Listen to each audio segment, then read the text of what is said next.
Well, last time on session 4, um, are we so quick to deserve death? The Fourways found themselves in a dark alleyway near the 13th House District. You were tired and bloodied and upset after being ambushed, abused and bludgeoned by some rats. And you called upon the first house guards that kind of oversee general policing of the city most of the time. Uh, a pack of them show up, led by a Lupin I have named kind of after the fact as Streckvale, who's this kind of like captain here, I guess that's the right word. Of like the guards in that part of the area. The You got the impression that he basically was asking for bribery to keep his mouth shut. So you guys had a little powwow and discussed what would be worth to give him, and then a ring was offered by Cotton that was pre-stolen, uh gold, a decent amount by Eros, some food and whatnot by Strike. Um and they'll kind of brush it under the rug, so to speak, for the deaths that happen here, and they won't investigate, and they'll just kind of leave it open for the fourth house to do what they do with it. You got the impression from the guy he did not want to interview the one remaining Ratus that was still alive after the fight that was left behind, I should say, because there was a group that did run away already when they saw the fight falling. Um, Nersk is his name. You never asked for his name, but that's what I named him as. Nersk. He's a Ratus thug. You basically get the impression he didn't really know what the fuck was going on. Is his family was hurt, and he just kind of was protecting his family. He tried to, steal one of Eros's darts and kind of overcomplicated his life, but in the end, you guys let him go away, intimidated and scared, fleeing for his life. Definitely, he felt to inform the fourth house that don't fuck with you all. Is basically the gist of it all. You then go for a short walk, and kind of separate yourselves a little bit here at this point. And Arrow, Strike, Birdman go to talk to Altapar again. And he is the second in command of the 10th house, is the best way to put it. The Keeper of Secrets is what he's called. He has arranged with Birdman to basically assassinate his wife.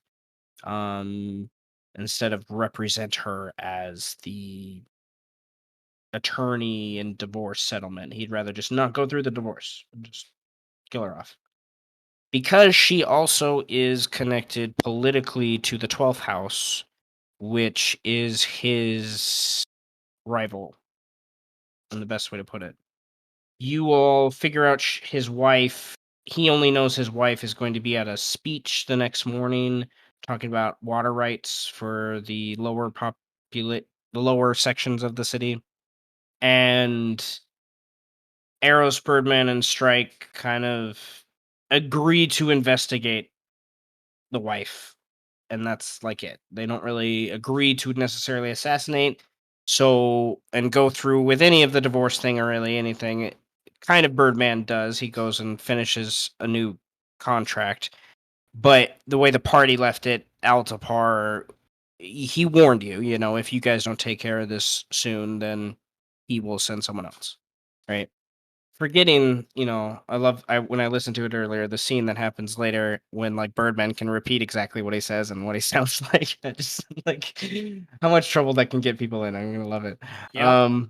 So you guys leave and kind of separate ways a little bit again. And there's some grocery shopping that kind of goes on with Cotton and Strike, and Eros goes to the 13th house to kind of prepare for her performance. And that kind of happened. The grocery shopping kind of happened the next day. I got my timeline a little messed up there, but nonetheless. Eros and Berman later that night have this kind of very thought-provoking discussion about morality in the city and how far Eros is not willing to push herself and lower herself to the standards of the city. And the next day, the Blood Festival is being prepared for. It happens in about a week's time, um, for those things. And you go shopping. Uh, you talk about Leandra's dress that was purchased earlier. You go to Bigby's Grand Adventures, Waveler's Emporium affiliate, and buy a bunch of stuff and food to stock up for well over a month. And which is about, you have about enough food for like 25 days for everyone, like, that lives in your house. You know that later on this day, Harry's supposed to show up sometime to just kind of be curious about what the little Badger Man, not little, but Badger Man's been doing. Birdman split during this time. He went to check on his stage court kind of systems, and he has a new client named Roxana that's requesting a meeting with him later. She kind of gave her address, somewhere in the 13th house, and Eros follows you, Birdman, to the Lady Altapar speech. That was happening early in the morning. Strike eventually catches up with you guys after shopping, and Lady Aengiliiz kind of does an off-the-cuff speech that's obviously not the paper in front of her. She pisses off the 12th house, who she represents, kind of blaming them for what's going on and saying they should do more, sort of. She gets taken away, and there's this big hubbub with a bunch of people around this bridge kind of system near the Tailstones. And when you guys lose sight of her during all that commotion, once you hum to where she was, and they're screaming and whatnot from that corner around these couple houses and buildings and industrial kind of district stuff, you find her guards are killed and like slain. You look around, and luckily Eros's passive perception is ridiculous and sees out of the corner of her eye the climbing on the wall to the south three figures, and pretty sure she sees Lady Aengiliiz Altapar like putting on a hood, following what seemed to be elves.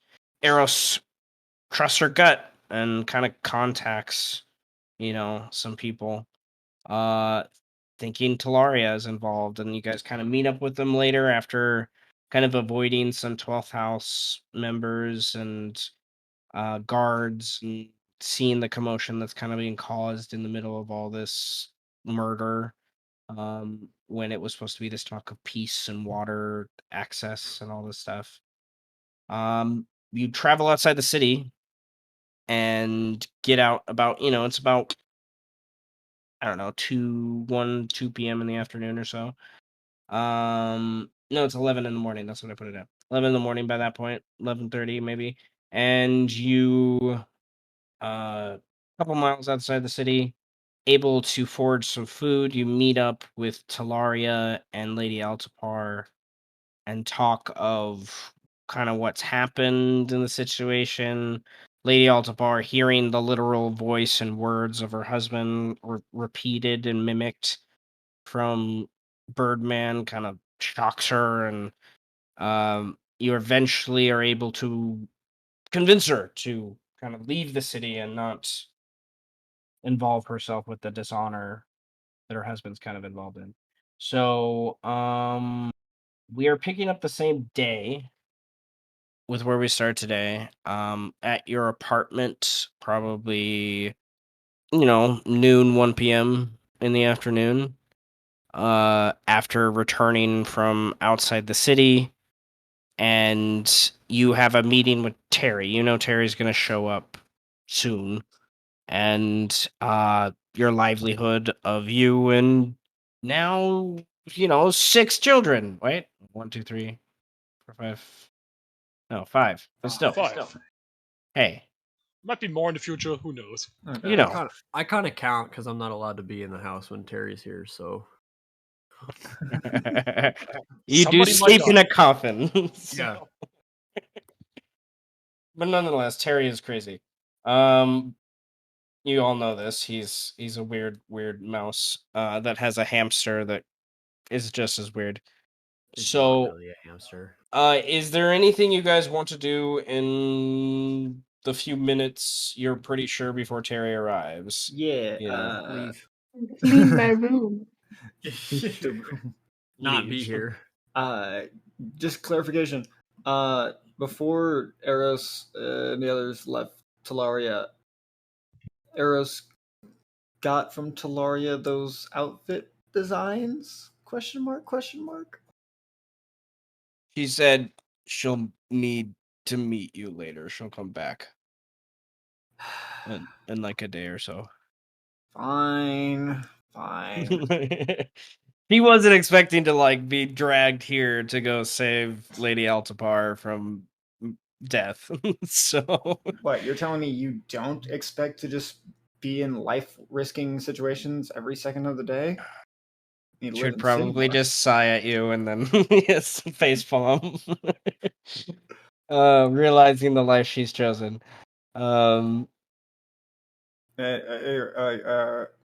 Eros would Eros herself, she would just sit at the table and just mutter. Well, maybe not mutter, just think to herself if no one else is sticking around. I'm gonna go hide the keys. Okay.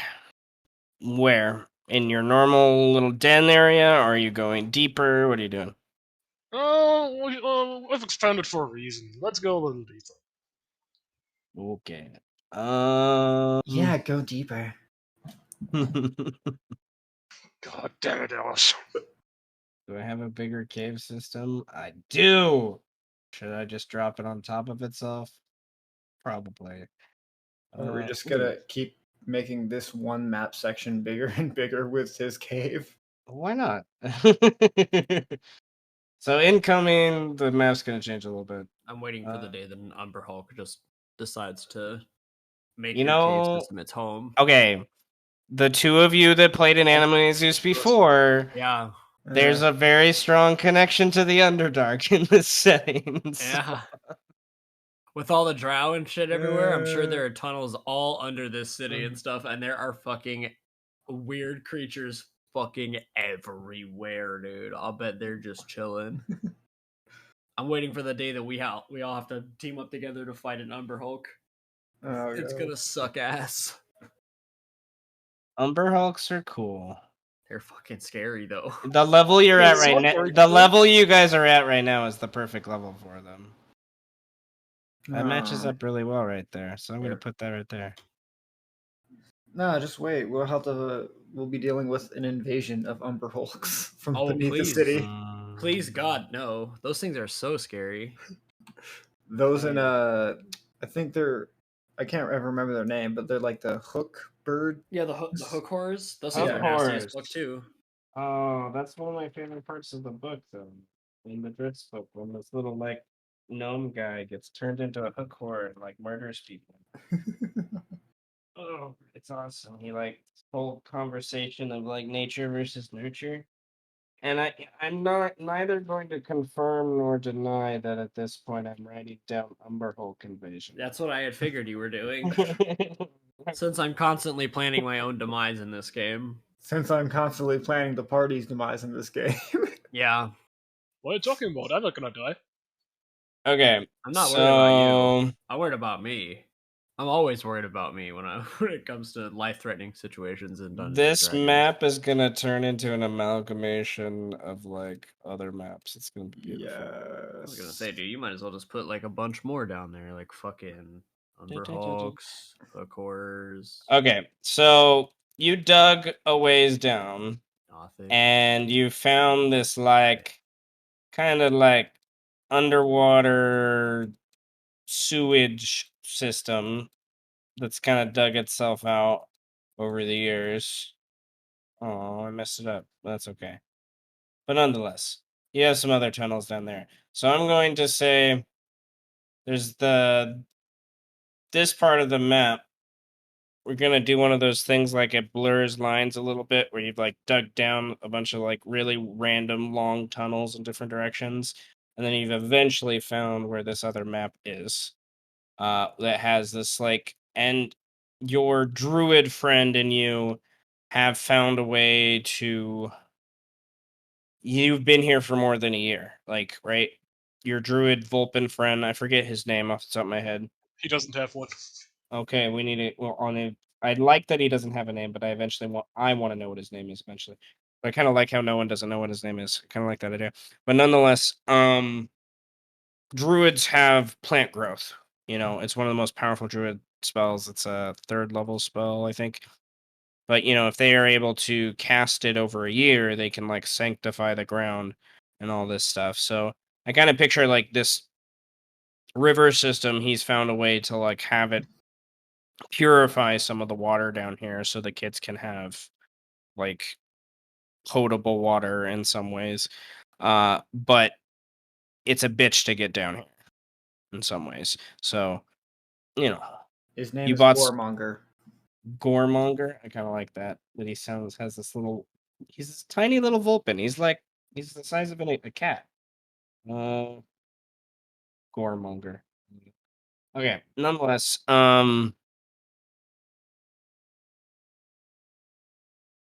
cool. You're taking the kids down there. I'm gonna grab you, kid, I'll just move myself into my room.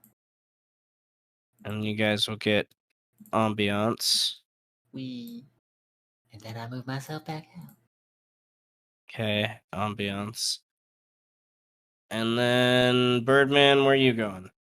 Probably to the tavern to deal with my client. I would imagine would probably be the best move right now. Because if Terry's coming, I don't want to be here. Eros probably doesn't want me here. And Terry definitely doesn't want me here. So I'll be going now. Okay. I will be making my leave.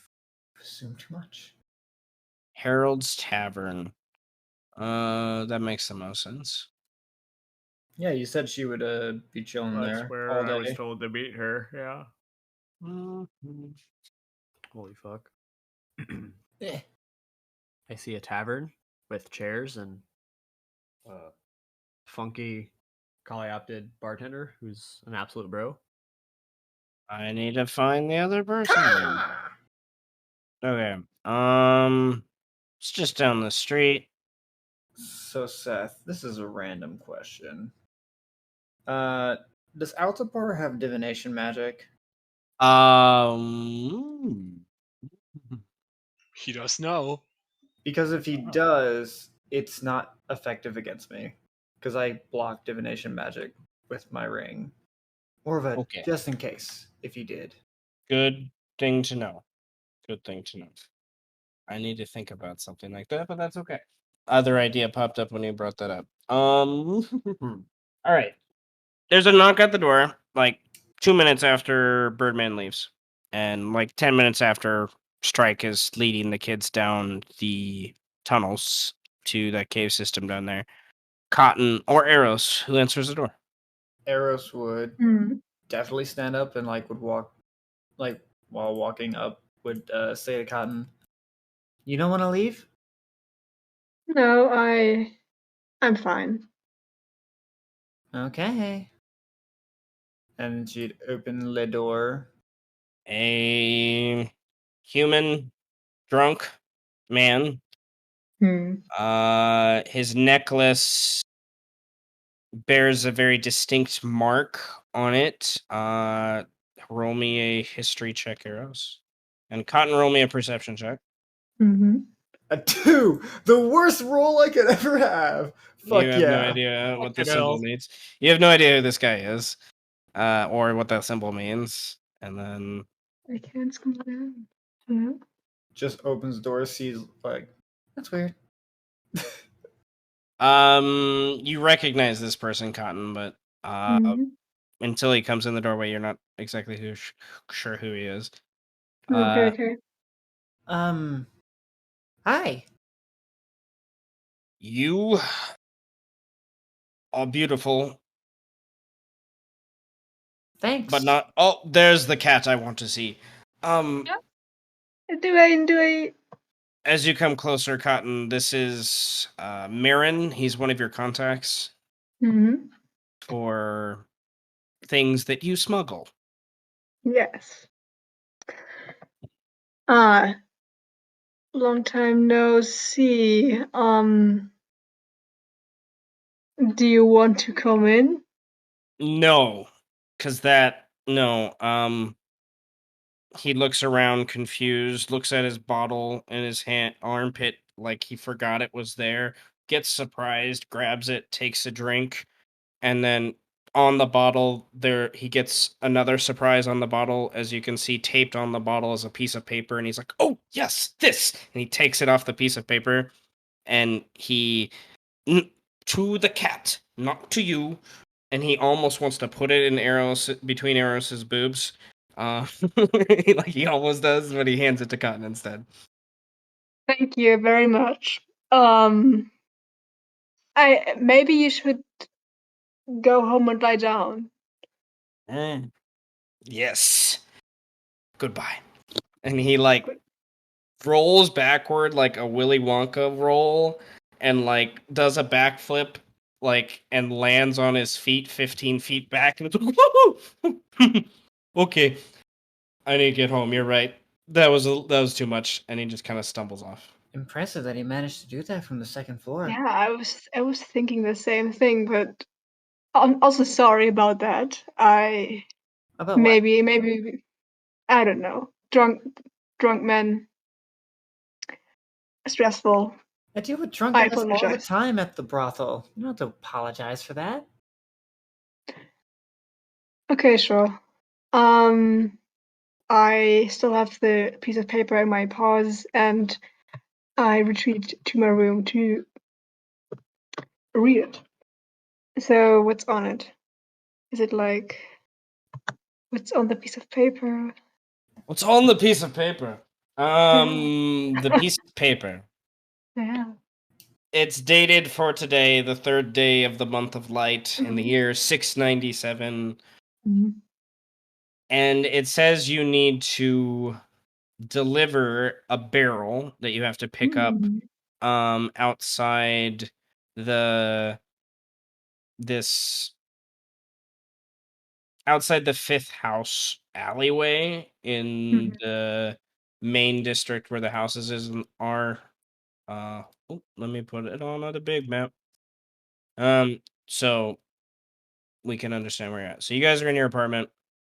You need to go to the Beast Crown, Mhm. and in the alleyway near the 5th house, you need to pick up this barrel. So, And they want you to deliver the barrel to the stage court. well, then I shall do that. And they gave you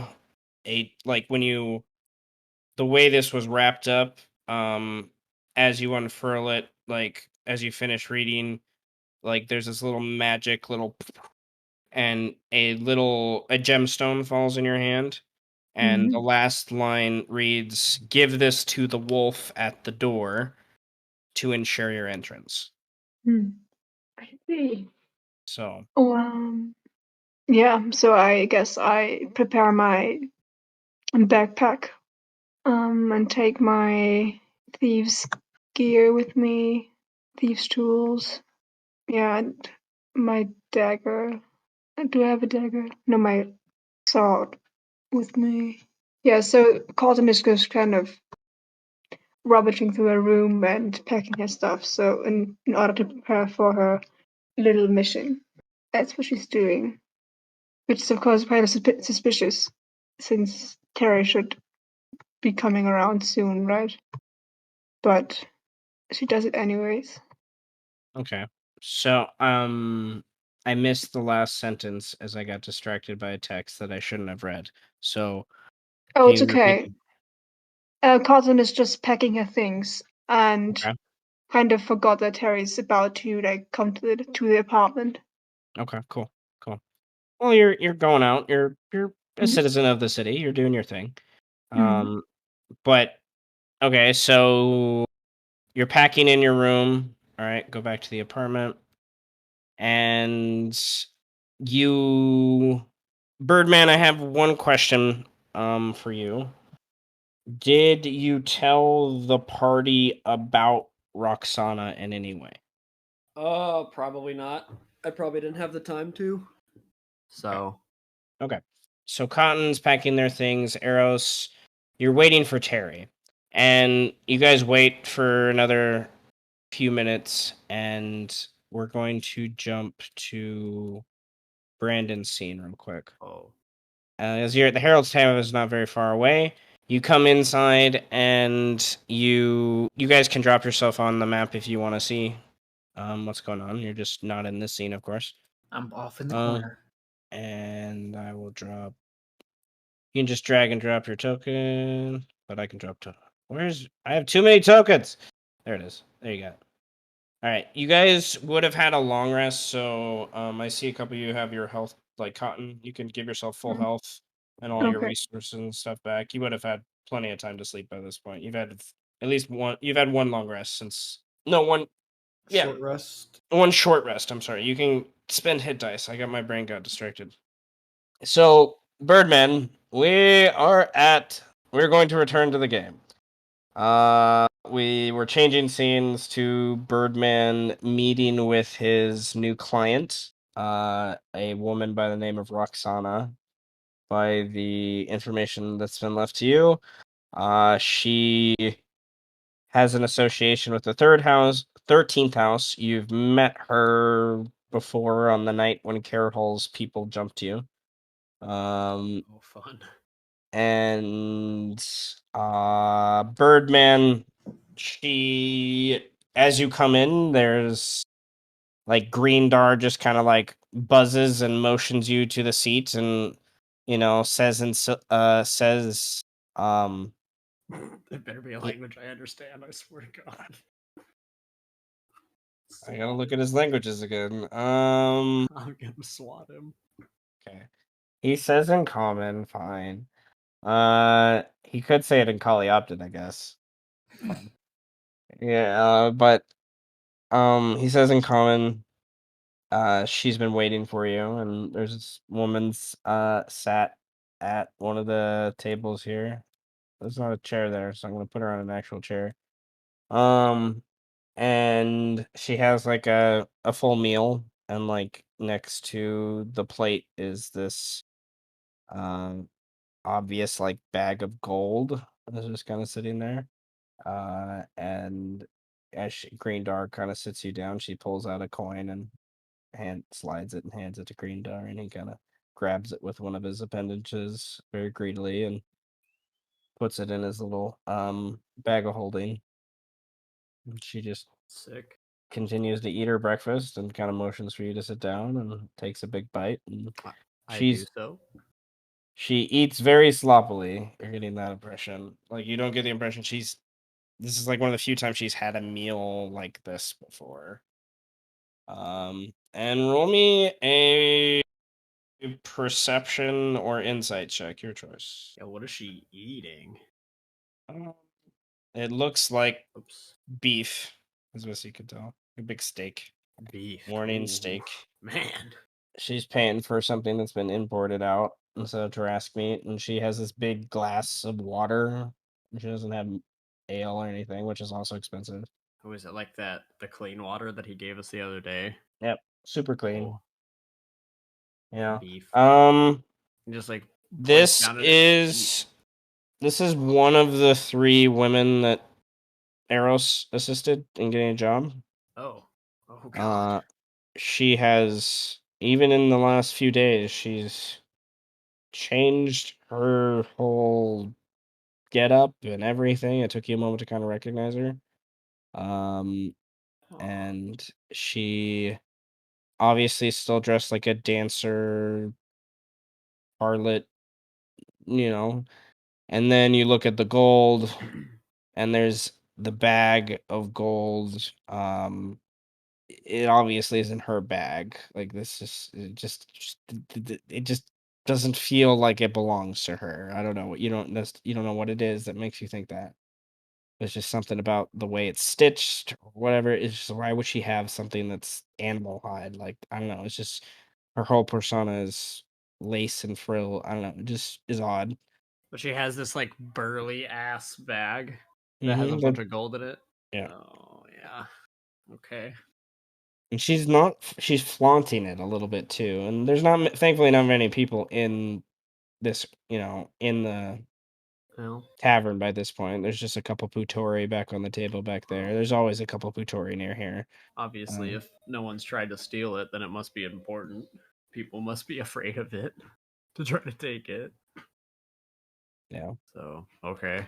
So I sit down and I just point at her meal and like go, beef. You want some?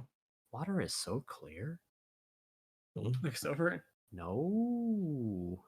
She kind of slides the plate a little bit over. Do you want some? No. Mm. Thank you. Shrugs, And he puts it over. Puts it shrugs, back. and then just cuts off a big chunk and like big mouthful. And pretty beautiful woman, as best you can tell. And she looks at you. You can see though she has a couple scrapes and bruises around her face and shoulders. Now that you take an extra moment to kind of look at her, and she kind of blinks a couple times after she's done swallowing the meat. Accidental, probably, that I said there, but hey, I love Yep. I'm living in your brain rent free, motherfucker. I wasn't gonna say anything, but you know. Arrows, thank you. But nonetheless, she puts down her utensils, the knife and fork, and I see you got my message. Kind of wipes her face with a napkin. He pulls a letter out of his pocket. Like, Good. I'm glad we could meet at a. And she kind of looks out the window towards the front door, up the stairs to see if anyone's kind of coming down from the inn area. Greendar, she looks at Greendar, and he's like just been standing there the whole time. He just kind of buzzes off, just hovering there. And she, well, before um, Greendar leaves, I say soup. Like soup. and he's like, I still got some of the special kind you left me the other day. Oh fuck, you still have some. Okay. I saved a bowl. Hell yes. And she Rats big looks at brother. the bag of gold and kind of grabs it and kind of starts to cinch up the top a little bit. And Roxana, then I I need your help with something, as you know. And what I have here, and she's like holding the big bag of gold like a little baby child on her stomach a little bit as she sits there now. What I have here is part of the issue. I earned this fair and square, but the there are others that would disagree. I would like to see what protections I can get towards what is rightfully mine. She looks out towards the front door and the window again, and then looks to you, waiting for your answer. And then I imagine he kind of like sees her like looking at the door, and so he kind of flicks a knife out, and then puts it in the table, and then says, "Protection for what is rightfully mine." He squints. Is that a yes or a no? He kind of like insinuates, like, "Okay, I'm gonna need a little bit more from you if you're gonna." Oh, you like do the motion of like more, please. Yeah. Yeah, like that's kind of vague. If you um, want a lawyer, you have to be very honest with a lawyer. um, I stole a dress and then needed to work it off. I worked it off. I met a few clients over the last couple days, and they gave me bonuses to help with this because I convinced them of the plight me and myself were in. My patron, I guess I should say, he is, your friend introduced us to him, and he believes he deserves what I think is an absurd amount of what I've earned. I could live off what's here for many months and not have to work for him and maybe find something better than him. And I think that's what he found something, he found me to make a profit. Doesn't want to lose that resource, I guess. But as far as I understand, I'm an independent contractor by what Arrow said. So I don't understand what that means exactly. So I need legal protections, and I'm willing to pay you out of my earnings, but I would like to warn you that I don't think Mr. Pelago will like that very much because he doesn't think these earnings are mine. He wanted more than 90%. Jesus Christ. And like this is a bag of like easily 100 coins. A Damn, mix he of wanted gold and 90%? like gold and silver. And, gold, silver, probably copper in there too, but mostly gold and silver as best you could tell when it was open. Like it's a decent amount of chunk of change, you know. And however she earned it, and she's obviously proud of however she earned it, whether it was carousing or, prostitution or just being a dancer or whatever. But, she found a couple people for those things. So and she's ready to try to make her claim now in the city.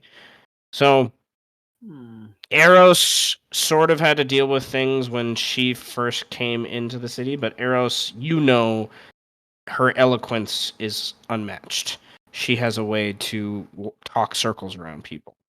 This woman, she's a good dancer. She knows what's going on, I guess, but Plus, Eros is also very scattered minded herself, so she's hard to keep down as well. Yeah, but I probably also know that, like, Rexani probably also does the same thing to Eros, just not. He doesn't, like, make a scene out of it. Because he only paid her, like, how much did he pay you for that show the other day? 25%. Yeah. So, I mean, And that was only like 25%. Like, Eros didn't receive anything from anyone. That was directly from Rexani himself. Yeah, exactly. So but I imagine he probably played it that way. But I'm sure Birdman knows that that's what's going on with that type of shit. Whether he knows he can do anything about it or not is up to interpretation, I guess. Like, I mean, I guess I could, like, try to talk to Eros about it and see if there's anything that she can do to help, but he doesn't know. But how to respond to her? I mean, like, I could try, but it'd be kind of bad going after a lord of the house for legal representation.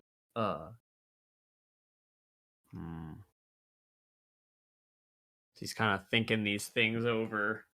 I don't know if there's anything I have to roll to kind of get any extra info about the situation. Because I'm wondering if she's told your me. insight check that you previously rolled, she's telling the truth. Like she just rolled a 16. It was a charisma check. She's not really trying to hide anything, as you can tell. She's just trying to make sure that she's persuading you in such a way that she's like persuading the few people eyes in the other room. She's trying to make it look. Maybe I should roll a performance check, but she's trying to make it look like you're not having a secret conversation, like she's flirting with you. Right. And like trying to make money off you that you sat down.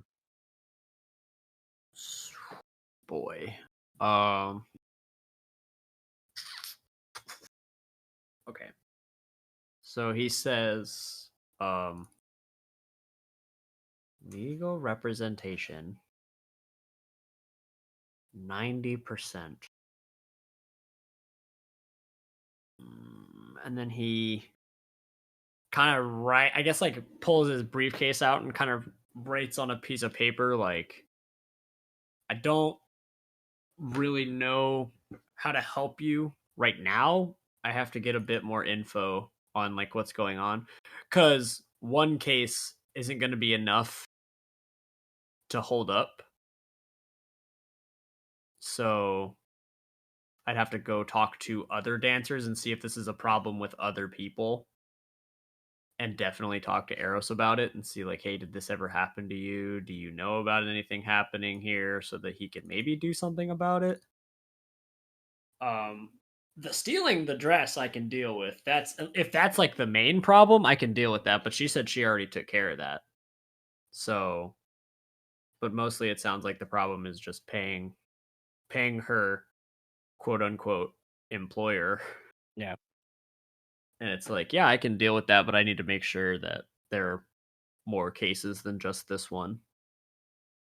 Because Roll one case ain't gonna. roll me a history check. Sure. You would have your ranger thingy. Oh, that's right. So that's like So it's actually that's well, in the I'm not 20s. proficient. I'm not proficient in history either, though. So probably No, not. So it's just an nonetheless, 18. still good. Okay.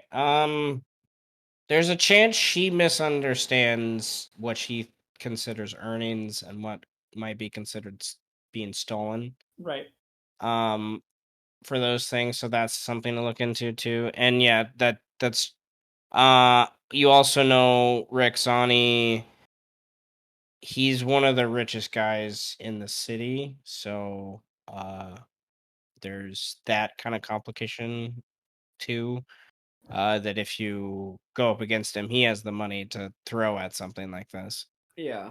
But he this is also hinting to his greed. He likes money. He likes to make money. He's kind of like a Scrooge McDuck, but a halfling form.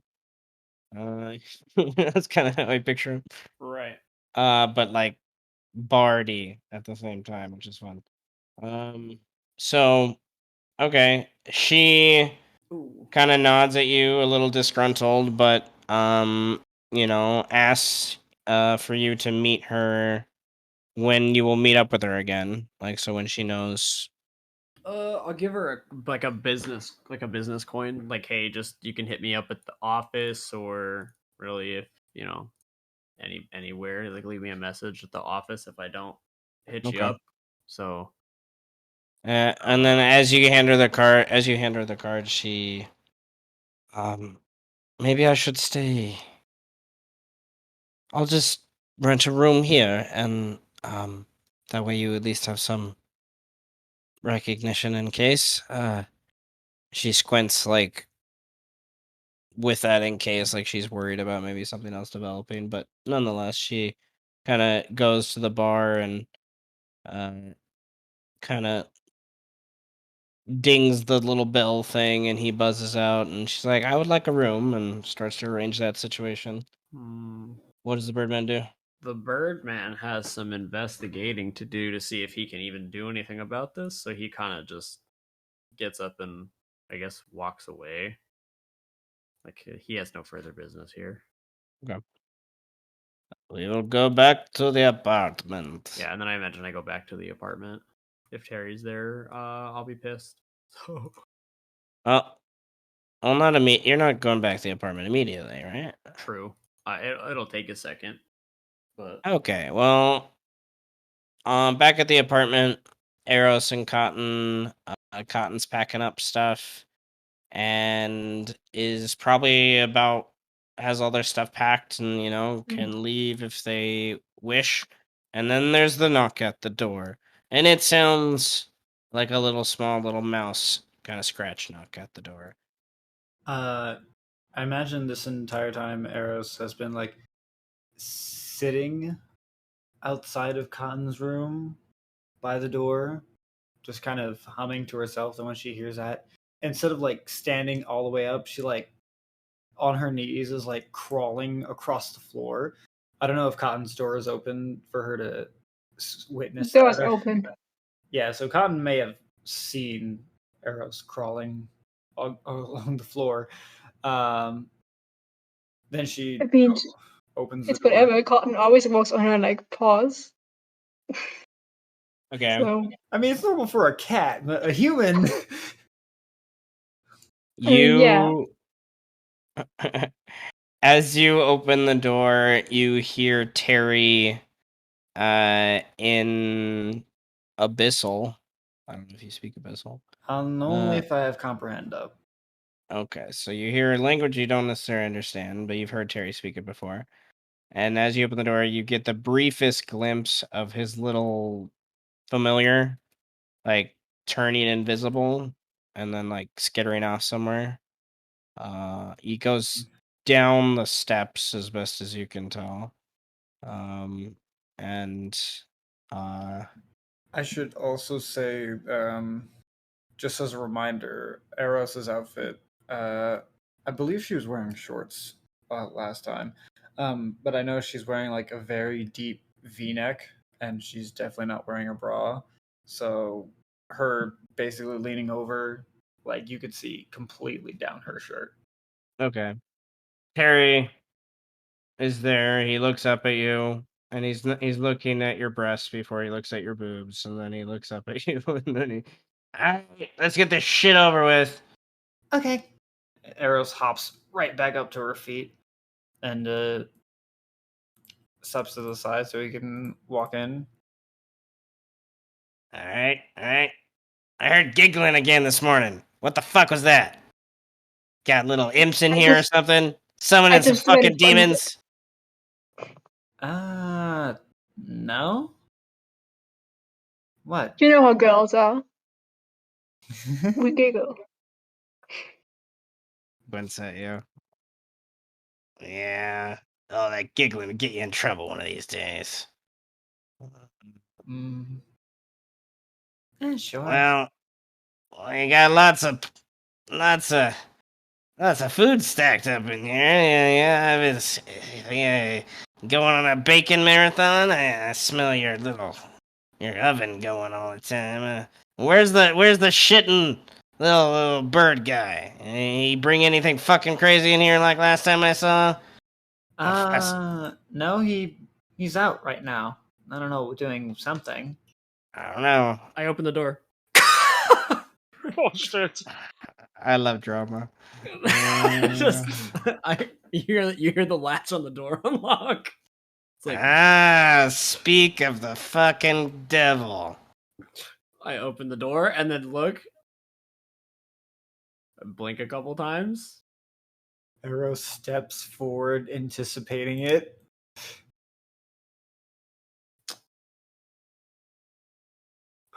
Terry. Birdman. Well, I Blink at him a couple more times. Close the door. do Keep him stand busy, there. I see. Why are you making these girls giggle all the time? He knows He's how to have just fun. so funny. Yeah, well, something smells off. I'm gonna have Shek just check all the little nooks and crannies. He can be himself invisible, so you don't know what the fuck he's doing either, right? Ha! I know something. I don't know, something weird. You know I cook at the 13th house, right? So I practice a lot. What? You'd be throwing parties without inviting me? You are always Yes. working, so there's no time to ask. I'm a landlord. Of course, I'm always working. That doesn't mean you shouldn't invite me. It's rude not to invite me. Well, you're more than welcome to come to the 13th house anytime. So you're not throwing parties here? Oh, I thought I heard a party here the other night. You know, Birdman imitating shit, kids giggling. He's imitating. What are you doing out imitating all that stuff? Birdman does not say a fucking word. He's just looking at Terry like I will end your life. today.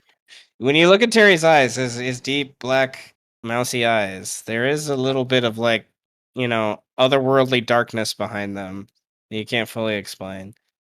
Okay, he looks very dark. Strike, I would like you to roll a stealth check, and I'm gonna roll for all your peoples, as it's like a party check. This is not good. Okay, that's Althea. Okay. Oh, I didn't mean to do that part. There Here's you go. Rogar. Rogar did good. Okay, it's a party check, so half of you all have to beat his familiar's passive DC. So let's see. And it's a DC of 2. Oh my god, you guys are not rolling very well. Oh no. That's actually good. You guys are probably fine. Maybe. I don't know. Okay. That's actually good. Okay, so somewhere in the next and around this time, but like, down below, the camera shifts and there's this chittering noise that you all hear nearby, and it starts to this noise, this chittering noise that sounds like music movement, kind of evolves into this language that's kind of echoing out. Almost, it feels like it's trying to sense for something, and Strike, you quiet everyone down, and Althea slips into the water, and you grab her, and there's this like relatively loud splash, but it seems to be muffled enough within the echoes of the cave and the lack of movement from everyone else thereafter that the noise just kind of dissipates and seems like it goes back upstairs. And the Althea and Leandra are a little shook by that whole thing. That the otherworldliness of it is not something they're exactly used to, I think. With kind of their general ambiance as characters. But it does go away, and you guys seem to be all right for those things. And almost simultaneously upstairs, the camera connects back, and Terry just abruptly stops talking out of nowhere, and he has his eyes closed. Well, he opens his eyes. Looks like everything's all right. Yeah, why wouldn't it be?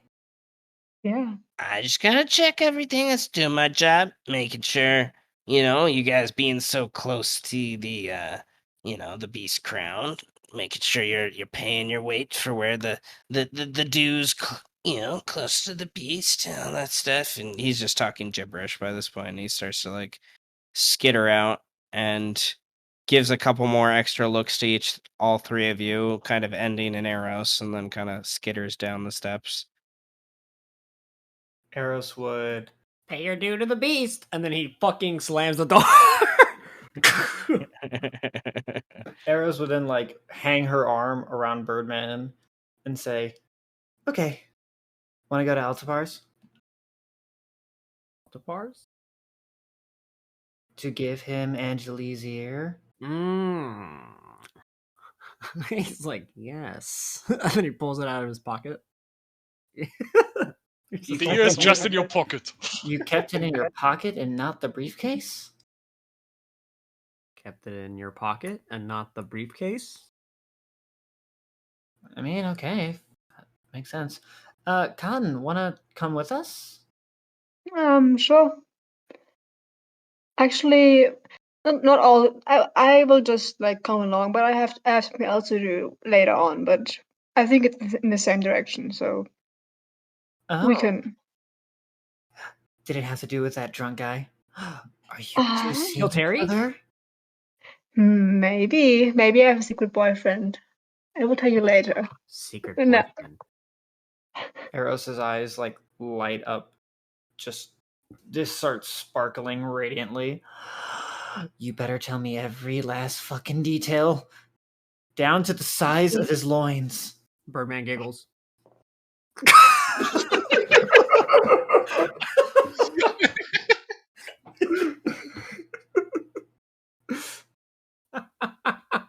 New phrase for Batman to repeat. Imitates the giggles. Okay. Yay.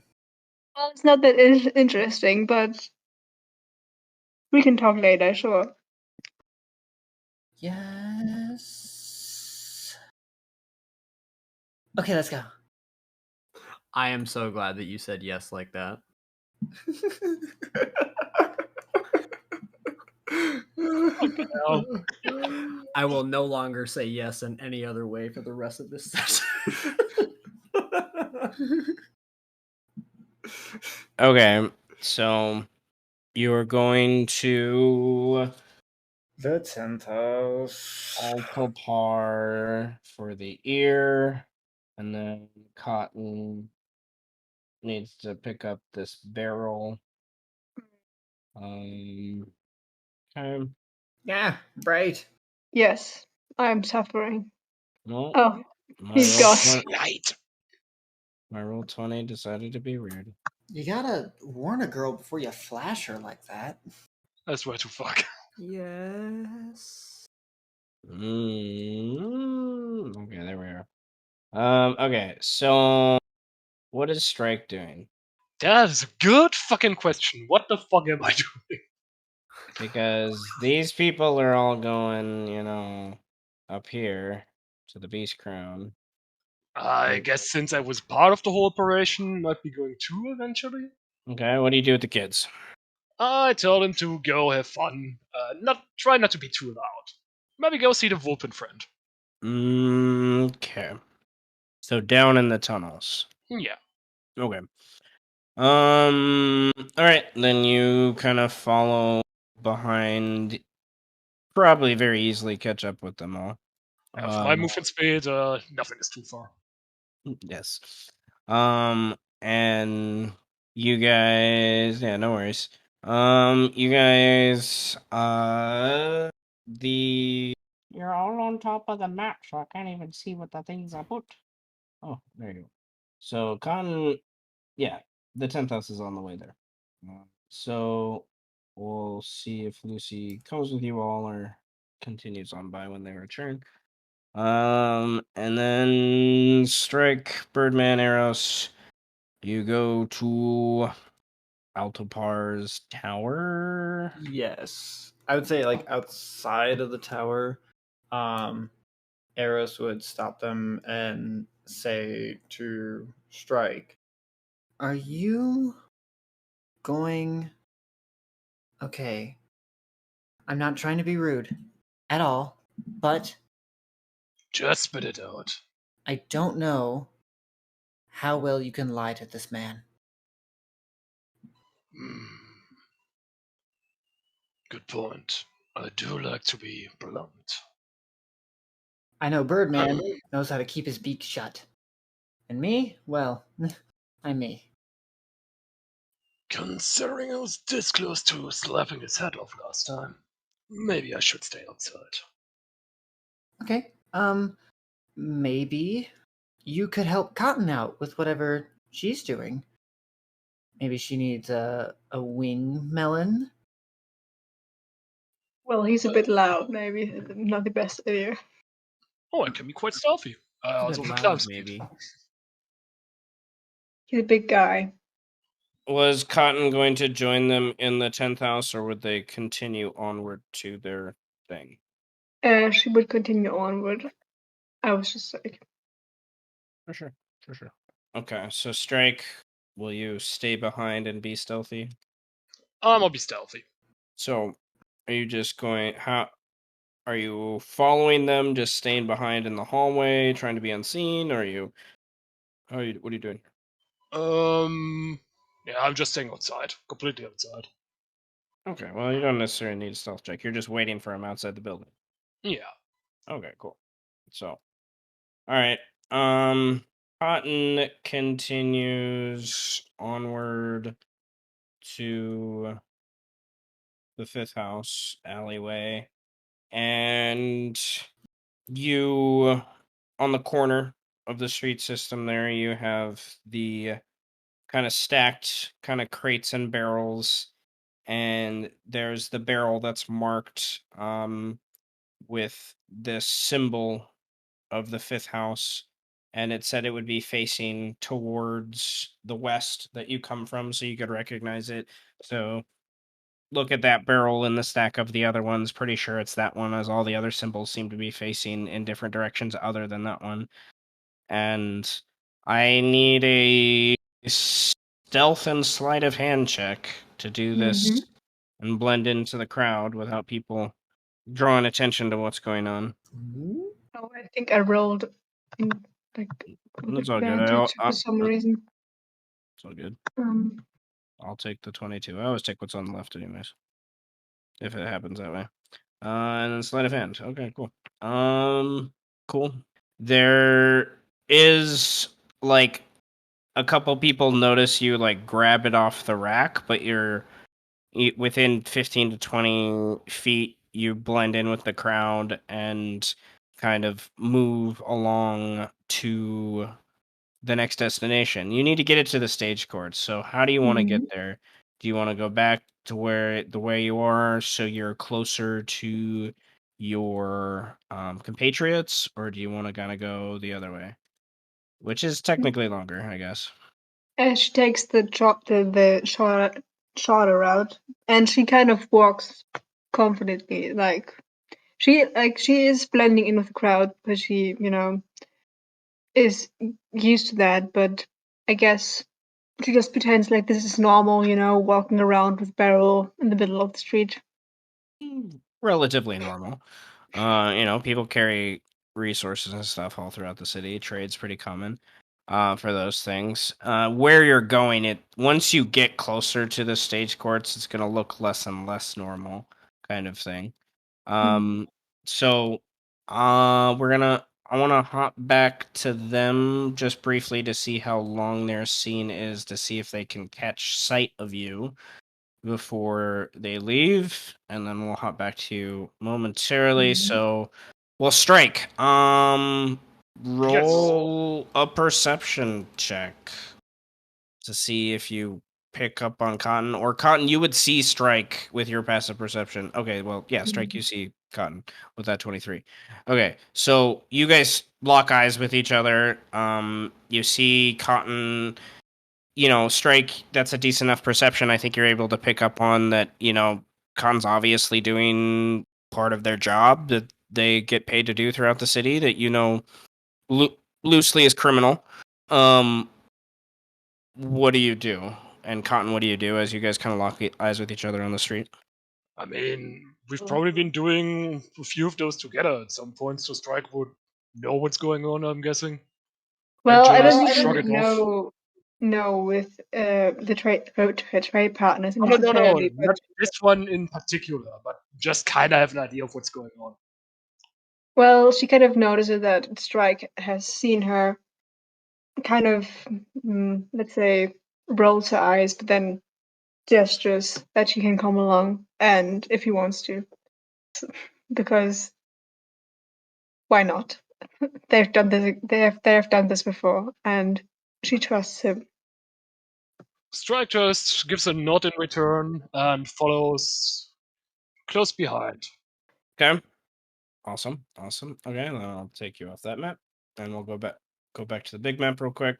And Cotton and Strike, you guys make your way down this way. I would like a stealth or performance check from either of you, from both of you, that is. You can decide stealth or performance to just kind of make it like you're supposed to be in this very kind of rich part of the city, or just make sure you're not having anyone see you and lock eyes with you too long, or follow where you're going for too long. Cotton has to lead Strike down a couple sideway streets and behind some people that he doesn't expect will just kind of walk in the direction. Cotton has a little better gauge on kind of some of those movements and kind of lead Strike, but Strike still, that's good. That's what I was looking for, as a 15. So there's just kind of a couple close calls. And as you get to this part, on the top part of this wall that makes the circle, you see these giant ballista, like interspaced about a couple 100 feet or so from each other that are all pointing inward toward, the Tarrasque if it were ever to wake up. Just huge, just like, 100 feet by 100 feet wide, just ballista. And you start the noise of conversation from people and whatnot starts to erupt louder as you get closer to the stage courts. Once you get closer here, Cotton and Strike, you don't come to this part of the city nearly as often as Birdman does. And you start to understand that the visual reminder of this area, Cotton, coming here again, you're going to the stage courts, but you're pretty sure by this address it's telling you to go to the prison underneath Mhm. the stage courts, based upon the signage and stuff you're seeing. So yet again, I want to go back real quickly to Eros and Birdman to see if how long this conversation lasts, to see if they can catch you guys leaving beforehand. More than likely not, but we'll see.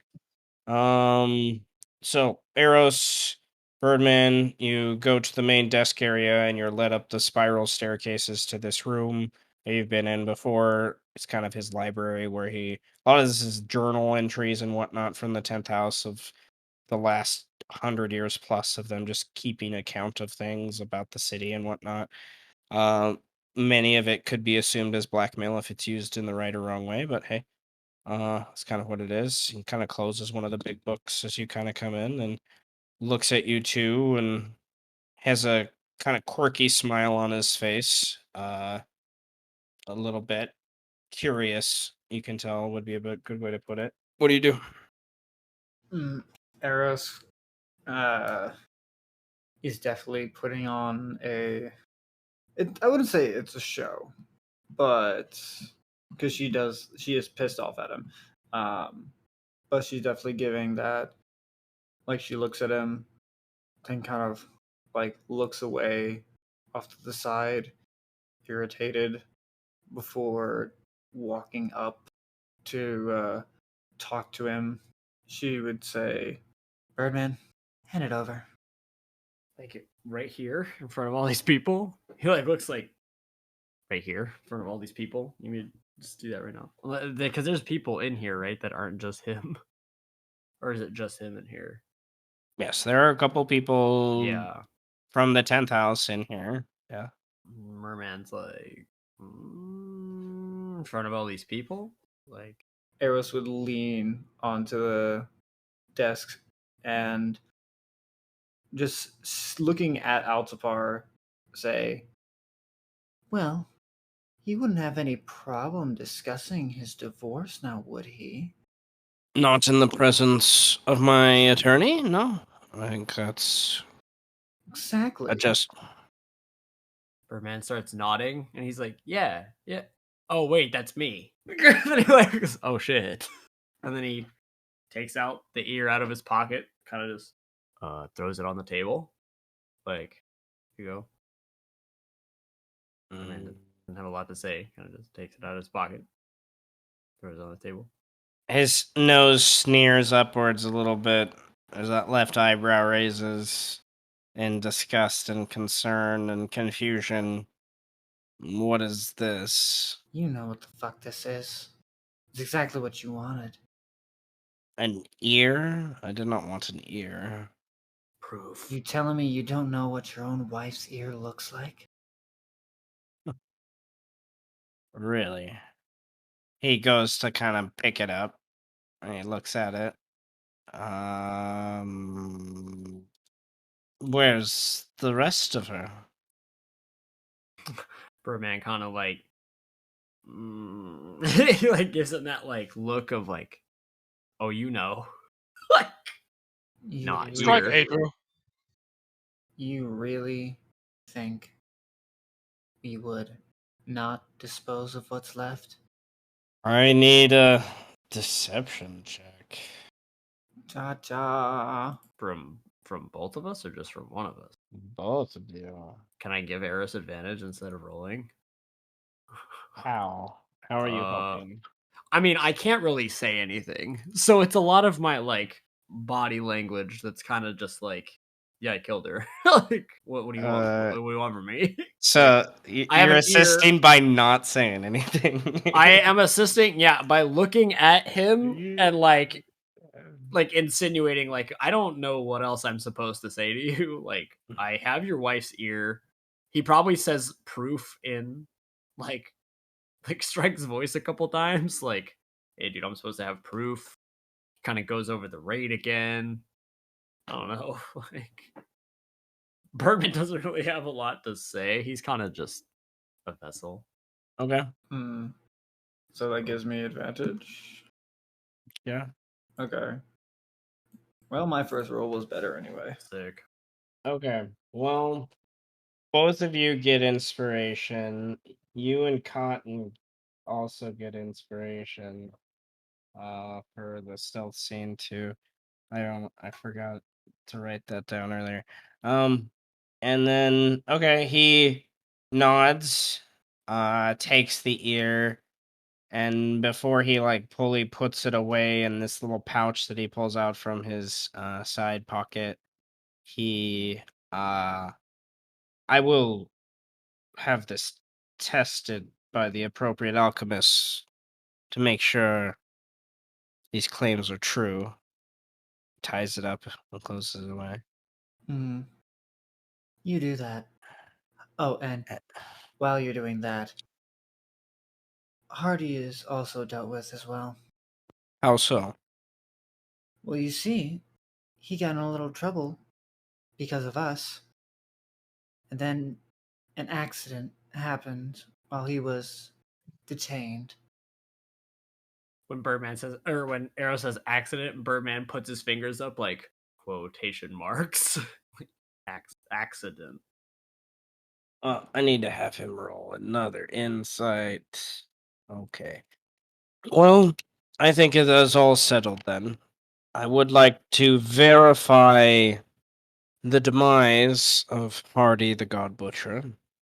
So perhaps one of you could pay a visit to the prisons to ensure that the law has followed through to its appropriate end. Eris would pull out her gold focus. Actually, wait, no, I can't. I've used all my third level spell slots, so no, strike that. Strike that. Birdman gestures at himself like, of course I can go to the prison. Come on. I go there every day. He's just like, come on. It's me. It's me. You know who you're talking to, right? It's me. Come on. I'm kind of the shit around here. He nods and he goes to a shelf. Takes a step just over to here, and that part of the shelf is kind of open, and goes to this magical kind of thing and opens this little locked door. And after he presents this like gemstone or something, and pulls out this small kind of satchel bag, and let me turn to a page because random stuff makes me happy. And I would like you both to roll a d10 and a d12. He sets the satchel down and he undoes the leather strap and pulls off the top, and he pulls out he starts to pull out these gemstones. The first one you see is this transparent white kind of color that has this the very stark iridescent to it. And the next one he pulls out is this kind of transparent pale blue green, and then he pulls out two more. He pulls out a might as well just do it that way. He pulls out a red, brown, kind of green one. And all of these next two are sizably much bigger than the first two. And then the last one he pulls out is this opaque black, just deep black gemstone. And the blue-green one, the brown-green one that he just pulled out, that transparent one, and the opaque black one, they're like fist size. Oh my god. And then, Birdman looks you could hold them in your fist, and you'd feel like you're holding something. The other two, they're big, but you could cup your whole hand around each of them. Birdman looks like Abu when they go to the Cave of Wonders. Yeah. And he's looking at that gem that golden monkey's holding. If you both want to roll an investigation check, or if you have jewel smithing, you get advantage, or something that makes sense about gems, you could roll to see how much you think these are worth before he says what he says they're worth. I'm giving a D8 to the bird. Oh, I will Nice. use it right now. Nice. Because Arrows don't know gems. Eros knows these are worth a lot, but doesn't know specifics. You probably, that check makes me think that maybe Birdman's been paid in gemstones a couple times and had to trade them to make sure he's actually getting paid what he needs to get paid. Mm-hmm. Went to a coin star. Yeah. Yeah. The first two bit too many a gem star. Since you got a 20, you can actually identify all four of them. Hey. What kind of gemstones they are.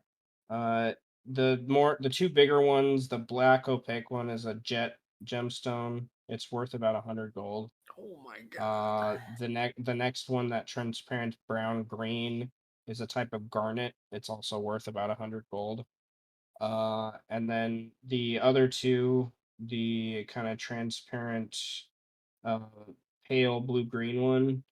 So it's a chunky size, but you can still cup it in your hand and hold it pretty easily. That is a zircon or zircon, depending on what you want to say. It's worth that chunk easily 50 gold. And then the other one is quartz, and although quartz is relatively common, the size of this quartz and the clarity of it, it's probably worth about the same as the zircon. So here he has about 300 gold worth of gemstone, and he's pointing out. Ah, I see. And then he lets you guys look at them, and then he takes them and starts to put them back in the satchel, and then he slides the satchel over to you. Birdman, what's the typical rate? 100 a person. Mm-hmm. And what was negotiated after that? 250 per person. Would you say that what we have is accurate to what we've done? No.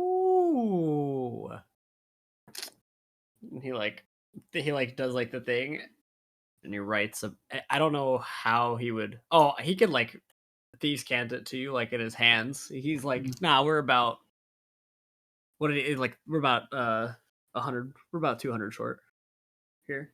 I see. Even if I factor in the fact that Hardy was a little bit inadvertent. So maybe about 150 short. Yeah. Altapar, you really think that that's enough? I think until we have further confirmation from the prison that Hardy is indeed silenced, I think that should be enough to keep your tongue salivating for more. Your greed. That's fair. Fine. We'll be back. Don't get yourself off just yet. He blushes probably at that. He does not have the greatest charisma. So, all right. You have a satchel with 300 gold-ish worth of gemstones. Oh my god. Into the briefcase. Into the briefcase. Your briefcase.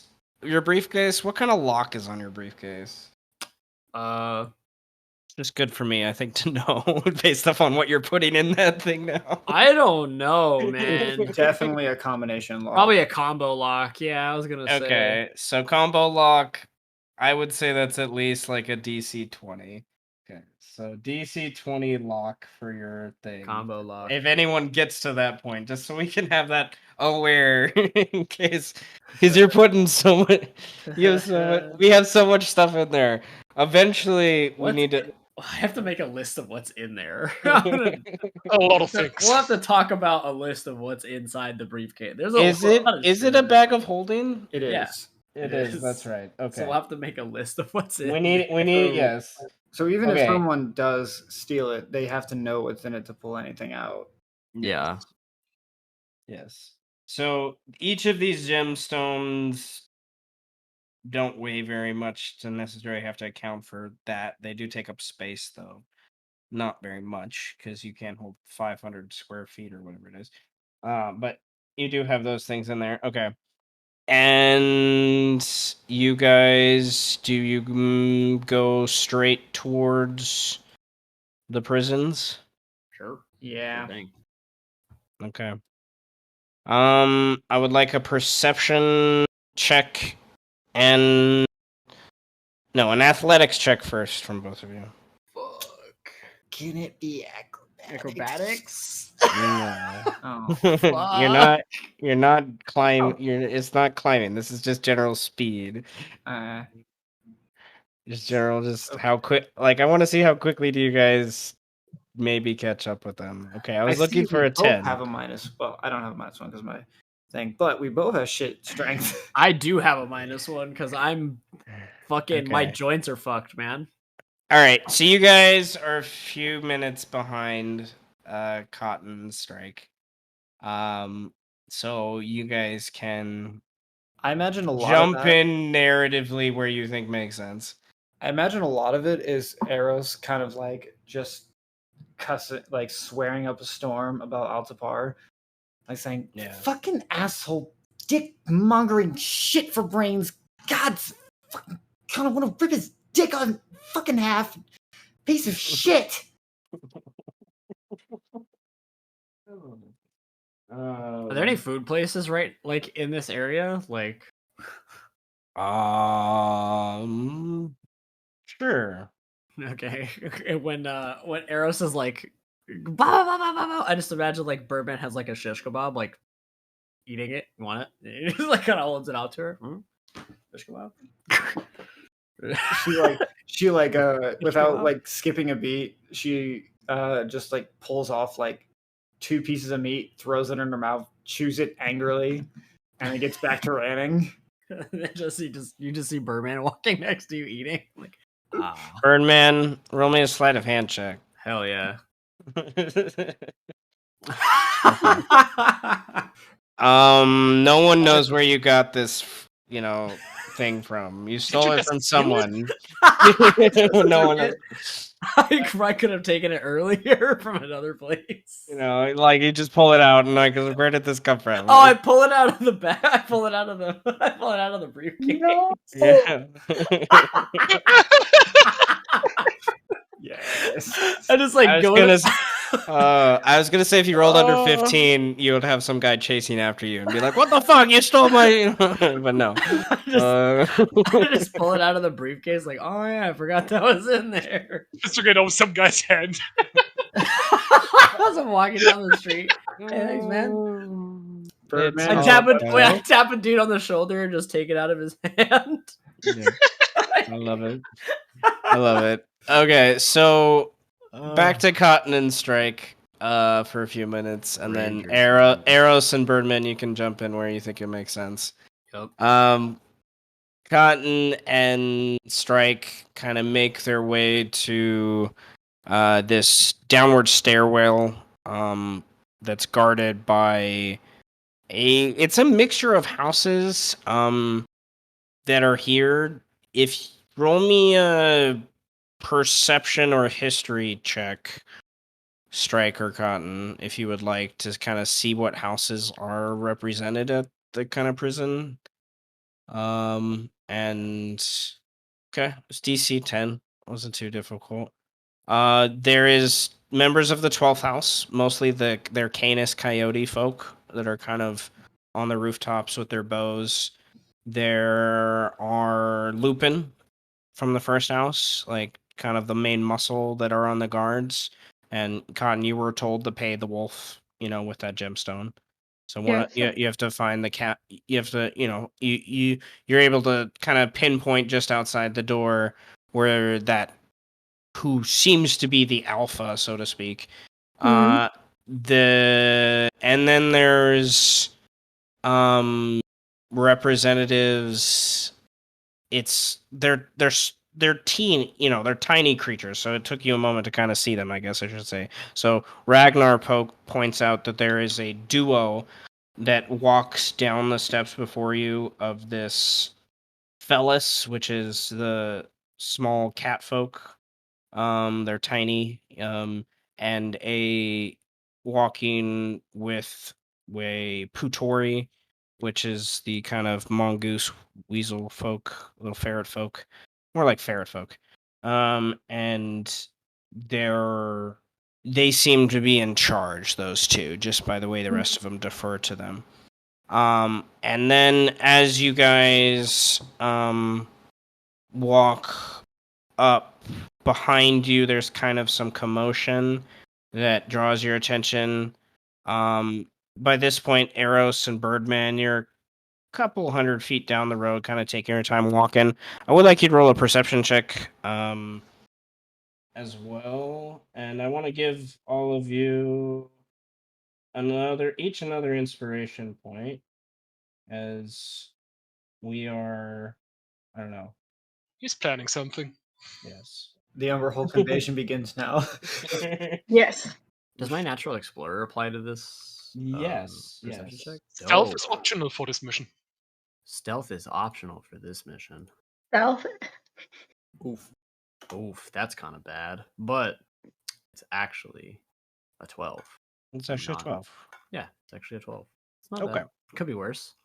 Well, you recognize there's a commotion. You know that the Lupin Guard, since the Lupin Guard, and this is you and Cotton, have a prisoner, and this person is making a lot of commotion as they're kind of dragging them to, the door. Ragnar and Eros, you recognize this woman. For Ragnar, it's like, I don't know why I recognize this woman, but I do. Why do I recognize this woman? You're just sitting there just thinking. You have no idea at the immediate, but you're like, Yeah, just you've seen her in the last 2 days. You've seen her in the last 2-3 days. You're just like, when and where? There's a lot that's happened. Fuck, I don't know. But there's a lot of dead mice. Eros dealt with this person more directly, and sees one of the 3 dancers. You think her name's Roxana. Oh fuck! Been arrested and is being kind of dragged to this thing. So you guys are a couple 100 feet away. So like you just kind of your epic like passive perception, and then you roll that 16. It helps you pinpoint on that. Ragnar, you're a little closer, like more like within what you have a 50-foot move speed, like within a move you could get there, if you wanted. So like that's how far it is from Ragnar and Cotton as they're at the door. So so what do you guys do? Eros, Like Eros rubs her face with her hands, like, why? And she's going to give a D8 to the Birdman. Yeah. And saying, you handle the hardy shit. If I don't get there, I'm going to fuck. And she runs towards Roxana. Do I know kind of what's going? Like, is Eros gonna explain to me what's No. going on, or no, No. not really? No.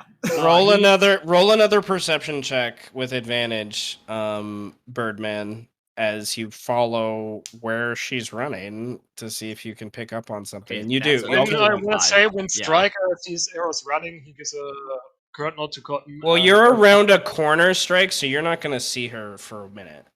Like, she's down, like, this one alleyway that stretches for a while, and then you guys have made a left turn down another alleyway, so you're not going to really see Eros until she Oh, meets shit. with this woman after a minute. So, but Birdman is able to, like, look over Eros's left shoulder as she starts to run and kind of, like, follow where she seems to be focused on, and you recognize Roxana being dragged, and then she gets pulled down the alleyway and you guys don't see her, and so you just see Eros just running, as fast as she can towards that, and then Yeah. I also run as fast as I can. okay. That actually Neither can of you I- have cunning action yet, right? Ooh, Yet. no. I wish. But I No. have. Can I cast Zephyr Strike? Yes, you I can. have Long Strider too, so I can cast. Oh shit! Okay, because you each can move. Now I can move Uh, 40 feet. Okay, I can move 60 feet. I'm fast as 60 fuck. feet. Okay, 60 feet. I Okay, actually do okay. have cunning action. If you do nothing but move in one round, Brandon and Les, can you help me calculate how much can you 80 move in one feet for round? me. So it'd be 120 for me. 80, 120. Yeah. Okay, so we'll go with the one that has the higher to help calculate things easier. Round up, I guess. So 120. So you have about 2 rounds before you guys can do anything to get close enough to her. Like 12 seconds basically of you just dashing straight, right? In that 12 seconds, what do Ragnar and Cotton do? Well, Cotton is still kind of taken aback. She's holding the barrel on one arm and was, like just seconds before thinking about which of the like guards to approach and to I guess give the stone to a bribe, which guard to bribe. But now she kind of sees the dancer and maybe she recognizes her because she has talked to her before. But I don't know. Strike looks at the So scene, at Cotton, then asks, should we do something? well, I have to kind of deliver my wares first, so maybe you could help her. You're strong. Let me handle the business part first. Alright. If you get in trouble, just scream. Thank you. And with that, she kind of turns around. Can I roll an insight check maybe to figure out which guard to bribe?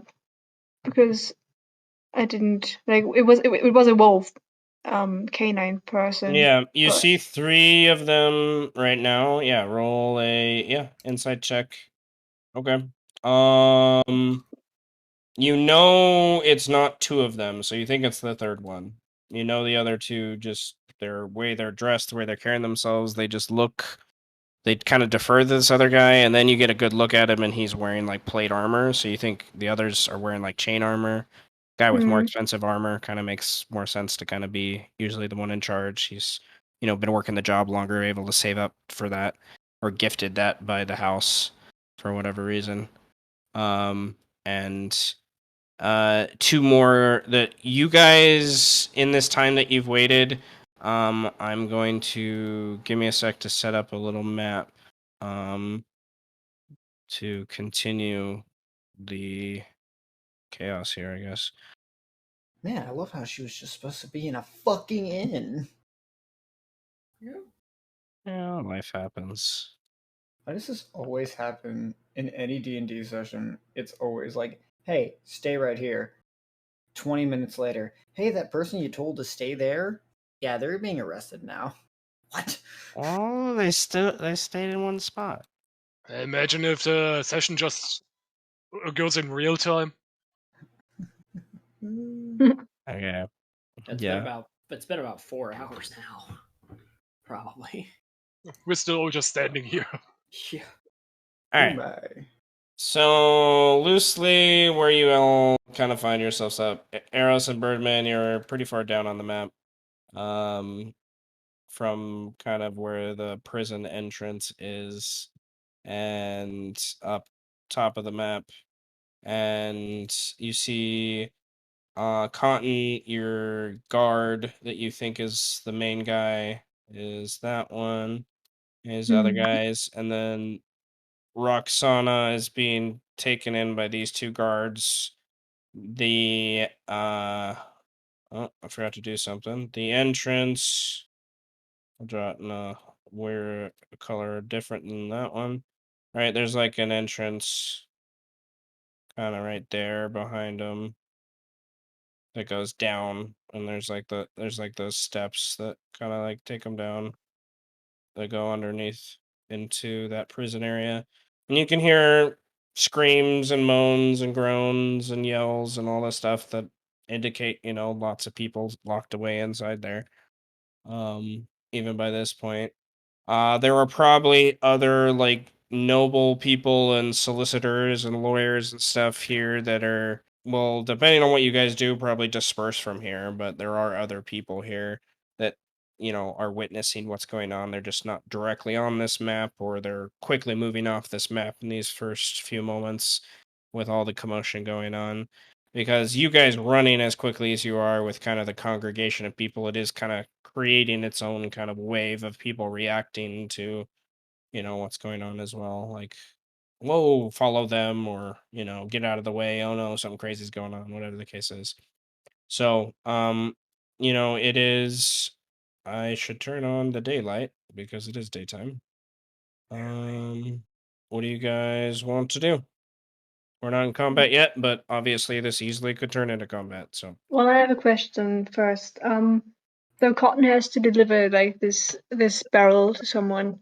Did it say like was their name on the like, paper she the paper she received earlier, was their name on there, or just the address? it is the, you're supposed to meet a Putori, a ferret folk. You saw some. You saw one walk down the steps as you guys came up here. But And the steps are guarded by the like he three went down guys, it. right? He went down into the prison. Oh, okay. So Cotton kind of going to kind of ready herself maybe to talk to the guard, cracking her neck, standing up straight, and then with the barrel on her like one arm, walking up to him, I guess, and saying, I think she's gonna just try to walk past them. So I guess she's gotta roll something. Maybe Roll. We don't have really something distracting them right now, so you could roll an acrobatics check to try to get past them quickly. They're gonna see you because you don't really have something to hide behind right now without someone offering a distraction. So strike. I don't know. You strike. You just see Cotton kind of walking up. Let's pause it right there before we get to that. Yeah. Strike. What does Strike do to what you see Cotton like? Looks like Cotton's about to talk, and then all of a sudden, Cotton's body language completely changes, and they look like they're debating about diving down the steps or something. Does it look bad? Does it look really fucking bad?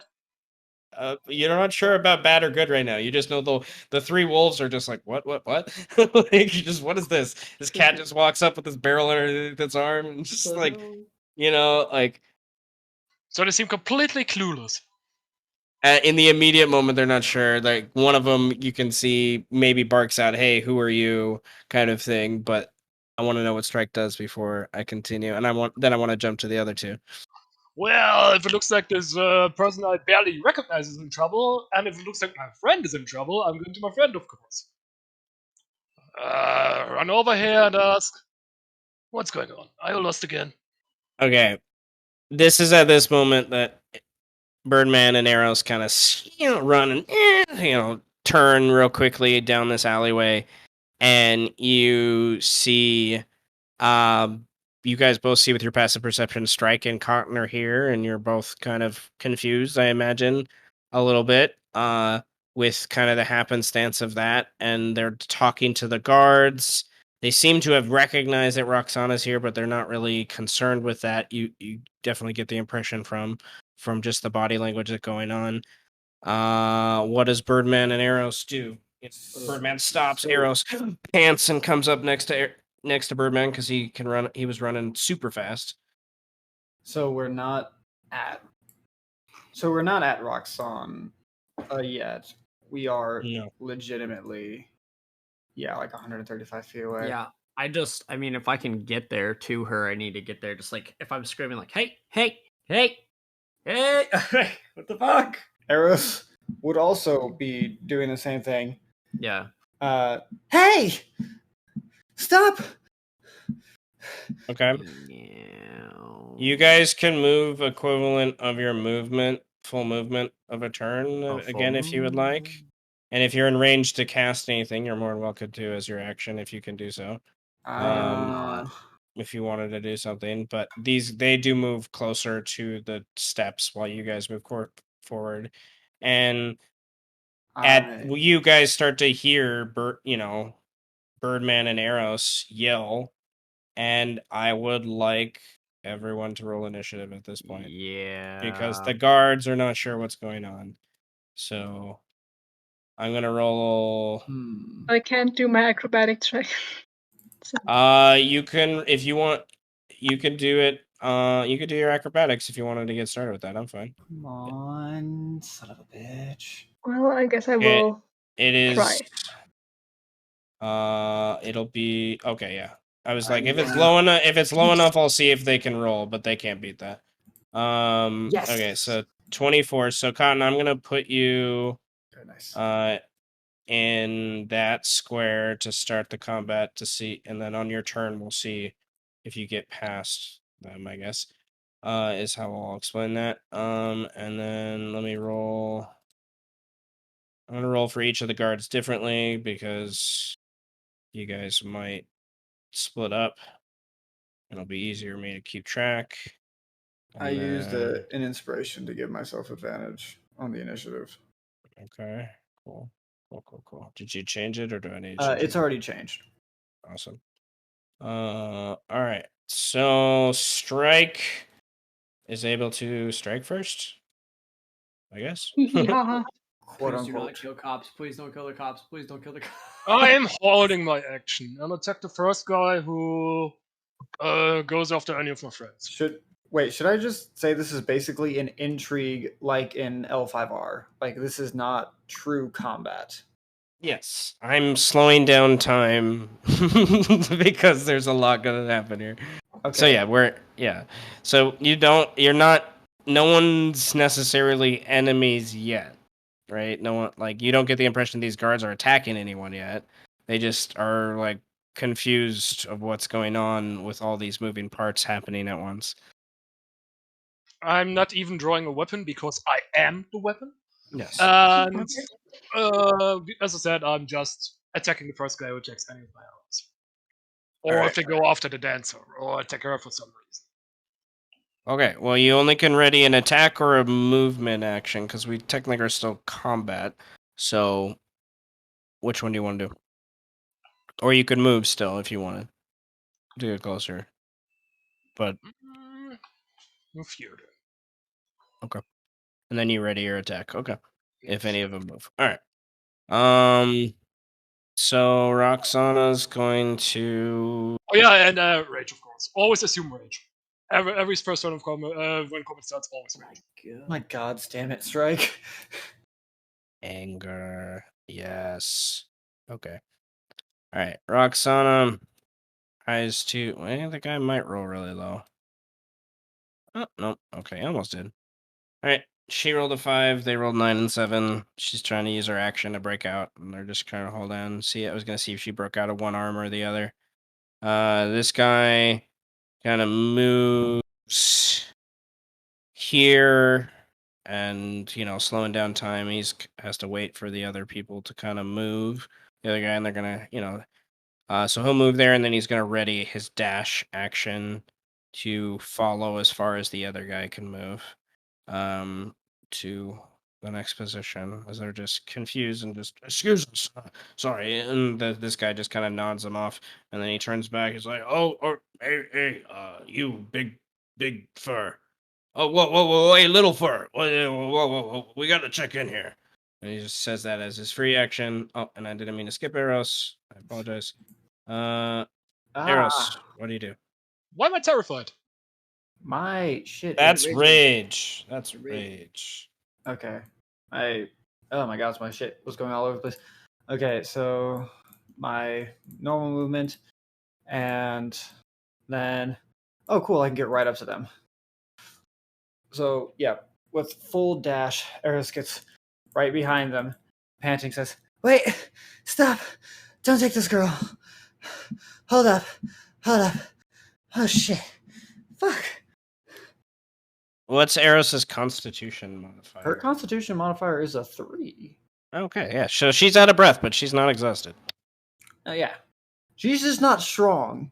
And Birdman, you did magic, so you don't even have to worry. Yes. Like I did magic. I did magic too, but my magic isn't Yeah. as strong. Yes. Okay. Wolfman looks to you, looks back, and is Her lawyer is right there too. looks like he wants to say something to this guy, but sees he's distracted by the big badger, so he's not sure exactly what to do in the moment, so he just kind of stays quiet for his free action so far. This guy is going to, seeing how wrathful Strike approached, he uses his action to disengage, and he kind of jumps on all fours to kind of, whoa, little kitty. Wait, what's going on? Nothing to be in a hurry about. We got you to check in, and then this obvious prisoner to check in. And he looks at you kind of quizzically and concerned, and like looks like he wants to draw his like long sword, but doesn't. And then this guy is going to Dance the Macarena. roll an intimidation check and just kind of get everyone to just, hey, no, we're checking stuff in. Wait your turn. What about a frickin' attorney? And you, big man, you better calm the fuck down. Cotton, what do you do? Oh, damn. No, my wait. I have to get my charge. My laptop charge. I'm sorry. Wait. How much do I have left? Okay, it's fine. Anyways, okay. Cotton just for that she did a really sick jump over the guards. So just to be clear, it looked really cool. I don't know. Triple flip, yes. Yeah. And now she's like, "Well, I'm sorry. I'm in a hurry. I have to deliver something. So I would very much like you to step away and let me go." Well, sir, he kind of like refers to this guy, and this guy, no. We're checking in everyone. That's not how this all works. You know, what do you do as your action? What I do is my action. I think I'm just going to try to run down the stairs. Oh my god. Okay, so do you use your action to do what? Disengage or something? What do you do? Well, I have to disengage, right? If you don't want this guy, either of the two guys next to you to try to smack at you, I guess, yeah, or grab Yes, you. I will disengage. Okay, so, and then you run down the steps. Okay. Yes. So, Oh my god. 10, 20, 30, 40, 50, 60, This is such a mess. 70. What's your total speed? Oh, my speed. And with your cunning action, right? So what's your speed? I don't know. Where's my speed? It should be like top of your page. Yeah, it's 30. And what does my cunning action do? Wait, I'm gonna click on You it. can dash, disengage, or hide as a bonus action. I So- guess I will dash. Okay, so let me do some numbers. 10, 20, 30, 40, 50, 60. So you Okay. can disengage as a bonus action and dash as your action. Yeah. All right. So you either way it doesn't matter by this point. Okay, so I'm gonna put you in that square. And I'm gonna mark you with a couple dots. The dots basically will say the number 10. You're about 10 feet from the bottom of the next stairs before I put you on the other part of the map, basically. So you'll have to on your next turn use more of your movement. So you're basically 10 feet away from where the square is. I just can't put you there because map. Okay. All right. So Birdman, your passive perception, you see that, Cotton attempt to talk to them and then dodge and weave, and Strike's just standing there, like claws ready to, strike, literally. What do you do? Run over here, and in Eros' voice, you hear, "Everybody just calm your shit!" It's just like, stop it! Quit it! Everybody just calm your shit! Everybody call their shit. I'm an attorney. He says, "Yeah, attorney.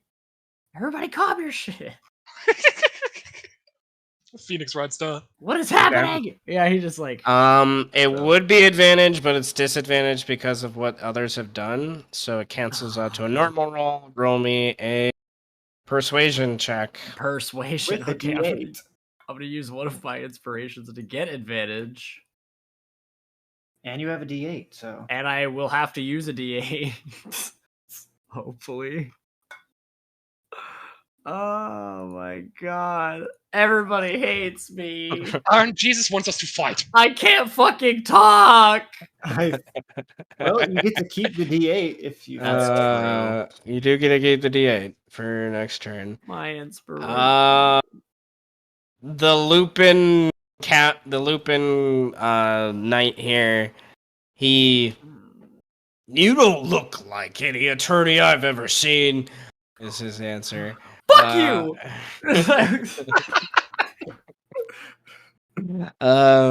Okay. No violence yet, so that's good. This guy uses his movement Verbal violence. to go here, and then he uses his action to kind of push the lady. Please, Okay. please succeed, girl. Please. You gotta get beat a 4. She gets a 3. Hey! Can I give her a D8? I have one more D8 to give. No, you can't I'm just just do it out of I'm just turn. kidding. All right, so he pushed, like, she's fighting, right? She's fighting. Let me move the torch. And he pulls her to there, and then this guy uses his dash action to kind of move next to him. God, dude, please fucking do something that Uh, isn't kill cops. And then this guy just he's gonna roll a wisdom check to see if he's smart enough to do the right thing right now. Which is he nothing? is. Which is No, he's not gonna. Yeah, he's just gonna move. Right, he's not gonna do anything. He's just gonna move to there, and he's assisting him with trying to impede you two, more or less, with him going to use his action to persuade you all to just calm down. Let's just check in. We can handle all this. If you're actually an attorney, whatnot. Come on. We just need to. There's someone trying to sneak in. Just give us a moment, all right? He seems decently concerned about this. Like, this guy, he doesn't want this to turn into something bigger than what it is. Why should you bring my fucking client back up here and then we Okay. can Strike. What do you do? I don't know what to do. I'm a barbarian. All I know how to do is kill. Don't fucking kill anybody! Don't kill any cops! Don't Just do literally nothing. Well, if you don't hit anything, your rage goes away. So. That's okay. I'm moving here. And I'm still preparing an attack for. Wait, can I just punch myself in the face to keep rage going? If you want to use your action to punch yourself in the face, I will allow that just because it's ridiculous. Oh my Okay, I'm god! doing just that.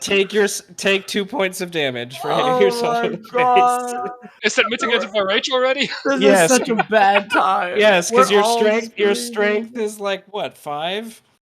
Yes. Okay, no, yeah, there you go. It's mitigated. Half of that is 2.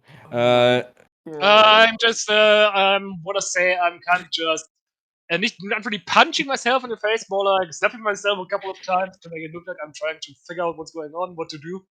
I just kind of interpose myself here a little bit to keep shit from escalating too quickly, I guess, because I'm good at escalating shit. That's all I can do. I would like you to roll either an intimidation check with advantage or a persuasion check with disadvantage as part of your action. To see if, Intimidation with charisma or strength? with strength, because you're punching yourself in your face while you're doing it. All right, that's 6 more. So that's 22. All right, so people are just like, oh, okay. What the fuck? This is big.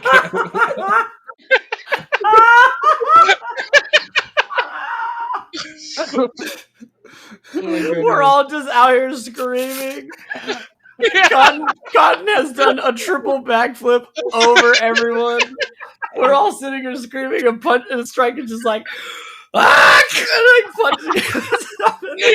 Yeah. Making it look like he's trying to calm himself down while he really being angry. Oh, no. This is a nightmare. Oh no. All I can do is kill. I don't Do nothing.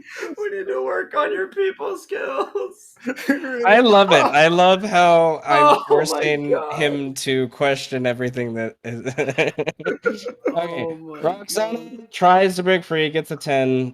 They hold her down. And then this guy is going to nod at the other guy, and then Kanan, tells him whatever, and then he is going to ready a grapple if Strike tries to grab the prisoner or someone else tries to grab the prisoner. Good luck with that. He'll either grapple her or grapple Strike, depending on who's being grappled or who's doing the grappling. Complicated ready, I guess. Arrows. Okay. I will do a persuasion check saying, we can all be calm if we just stop moving. And that's a 19 because I can't roll any lower than that. Also, I don't know if I would have had advantage or disadvantage or whatever. Okay. This guy kind of makes this gruff noise at that, and he yes, I agree, but we have someone trying to break into the prison. I'm not sure. This is all very unusual. Just please give us a moment to handle this kitchen attack. Okay, yes, but please just don't take this woman down there, please. He nods at that, and then you're pretty sure by what he says in Kanan to these two, it's just hold up, and they kind of stop and look at each other confused, but do stop. This guy in his turn, he moves down and gets right behind And don't hurt the cat, she means well, 10, I think. 20, 30, 40. She just got scared and ran away, as cats do. Yes, Okay, 40, that's in my nature. 50, 60. Okay, he dashes. That's funny. So stupid. He dashes to be right behind Cotton, but he can't do anything. Literally, all right. all we had to do was This guy is going to Oh my Because he kind of has assistance. It doesn't matter anyways. Orders with an intimidation check his, the guys to just calm down. And then also, it's like, all right, wait, just you just go. And he kind of points at that guy, and I'll handle this. And Cotton, you're engaged with this guy down the stairs, almost to the bottom of the stairs to the next floor. What do you do? I want to run away from him. All right, you need to disengage as one of your actions. So you I don't do wanna- that. Okay. And I can And I use my cunning action again, or is it like a one-time thing? You can do it every turn. Okay, I'm gonna use that to 10, dash. 20, 30, 40, 50, 60. It's just an endless chase where nobody can do anything but run. Okay, so you run down these steps.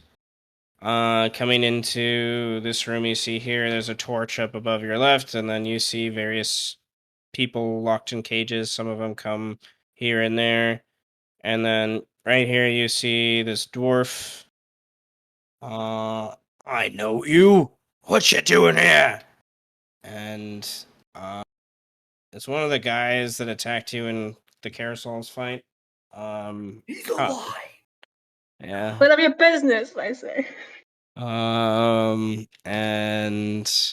he looks like and then when you kind of bark that out, you hear some voices down the hall react. What's that? Who's here? And kind of thing. That's your turn. Birdman, what do you do? I guess We're staying in combat because Cotton's in combat, really. Yeah, This I guess just trying to explain what is going on. Like, yeah, you still need to convince them that you're the attorney of this woman. Yeah, And that you have rights to take her away from here, I guess. I do. I guess I can try to do that again. Like, hey, I know I'm not dressed like an attorney, but I literally come here every single day. I don't know, so I don't even know how Birdman can respond to this. I have the coins. I could show them my. She has the coin that business you card. gave her. She does have a coin. That is true. I did give her one. Whether she has it or not is up to interpretation. So how do you get them to search her for the coin? Oh my god. You've complicated your say, life. Oh no, it's easy. In her voice, I say, I need legal representation for protecting what is mine. And then I show them the coin. And then I'm like, then I point at her like she should have one also. Like I kind of like walk up, like move past up to her, and then that's what I say in her voice. I require legal representation. I am the Birdman. He kind of says something to those two, and this guy kind of relaxes a little bit after that, but not really too much. This guy is roll me a persuasion check with advantage, Birdman. Sweet. Persuasion. Advantage. Ooh. Let's go. I don't even have to use that No D8. D8 needed. No. All right. This guy, it's his turn. Yep. All right. He kind of lets go of Roxana, and she kind of shoves a little bit away and kind of stands gruffly on the top of the steps there and looks back at Birdman and kind of nods in a thank you, and then back at the wolves and with this stern like "fuck you" look, but doesn't say anything. And then I say thank you in Eris's voice. And then this guy is going to not sure what strike's going on. As he runs by a strike, he disengages. So 5, 10, 20, 30, 40, 50, 67. He's like right behind that guy. And when he dashes, and then what does strike do? I don't know. No, he's not even there. What can I do this time to keep my range going is the question. Keep smacking yourself. Just walk away. Keep punching yourself in the face.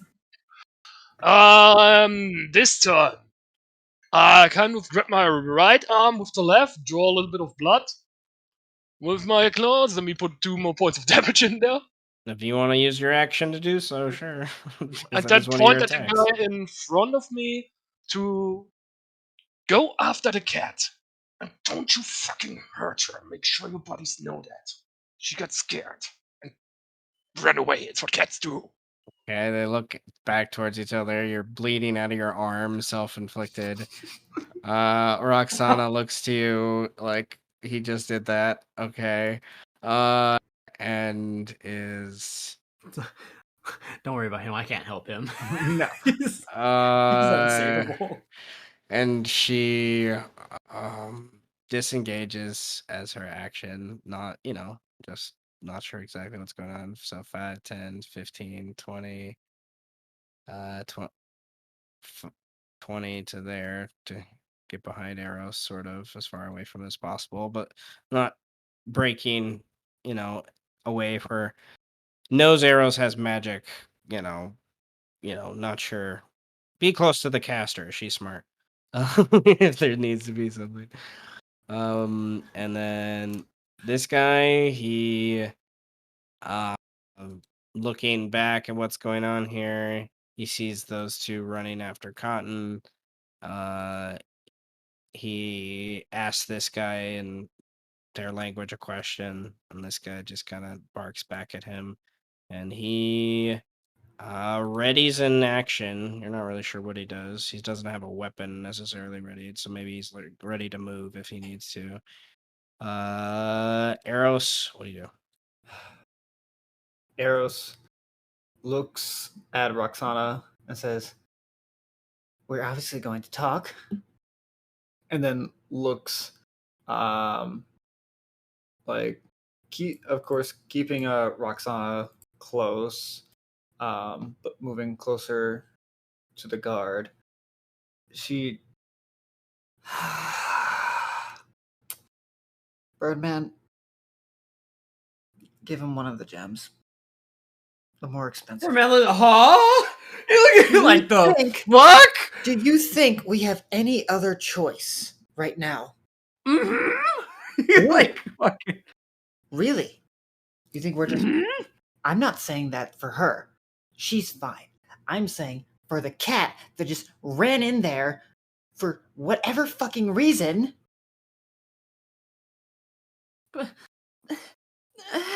It's like, Start with the lower, and this is all in Thieves' Camp, by the way. Start with the lower value then. no.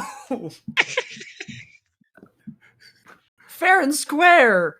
Fair and square, my fucking ass. One of our friends might end up in jail.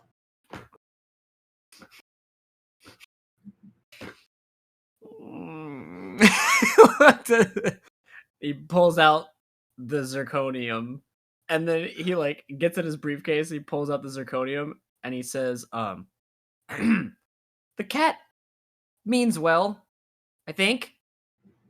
And then he says, "I have a delivery," in Cotton's voice. "I have a job to do." And then he hands him. He like shows him like, "Look, I have this cool 50 gold gem." Ooh. And he like, don't Please Don't. don't hurt our friend.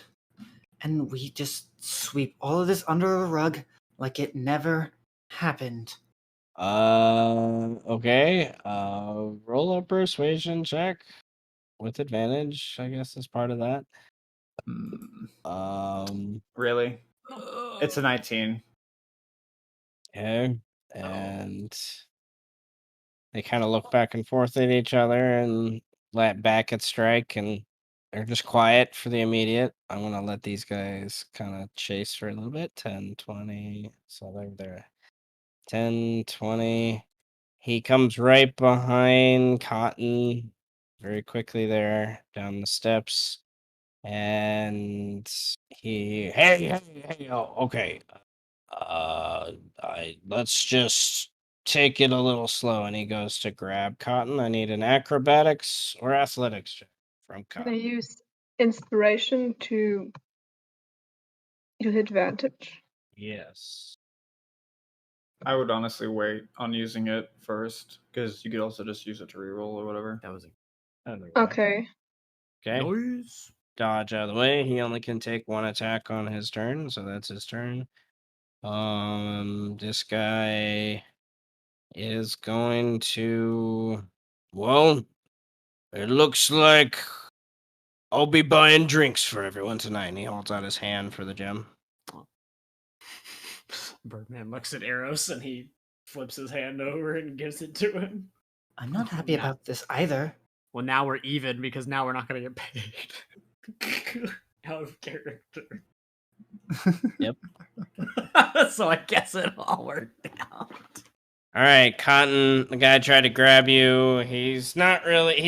He's obviously past the point of trying to reason because you ran for more than a floor or so down. He's just gonna try to grab you, and either arrest you or whatever the case is by this point. What does Cotton do? What does Cotton do? Well, is there anything she can like? I mean, I originally wanted to hide, but you can see me, so I can't really, hide. So, what does she do? Oh my! Oh no!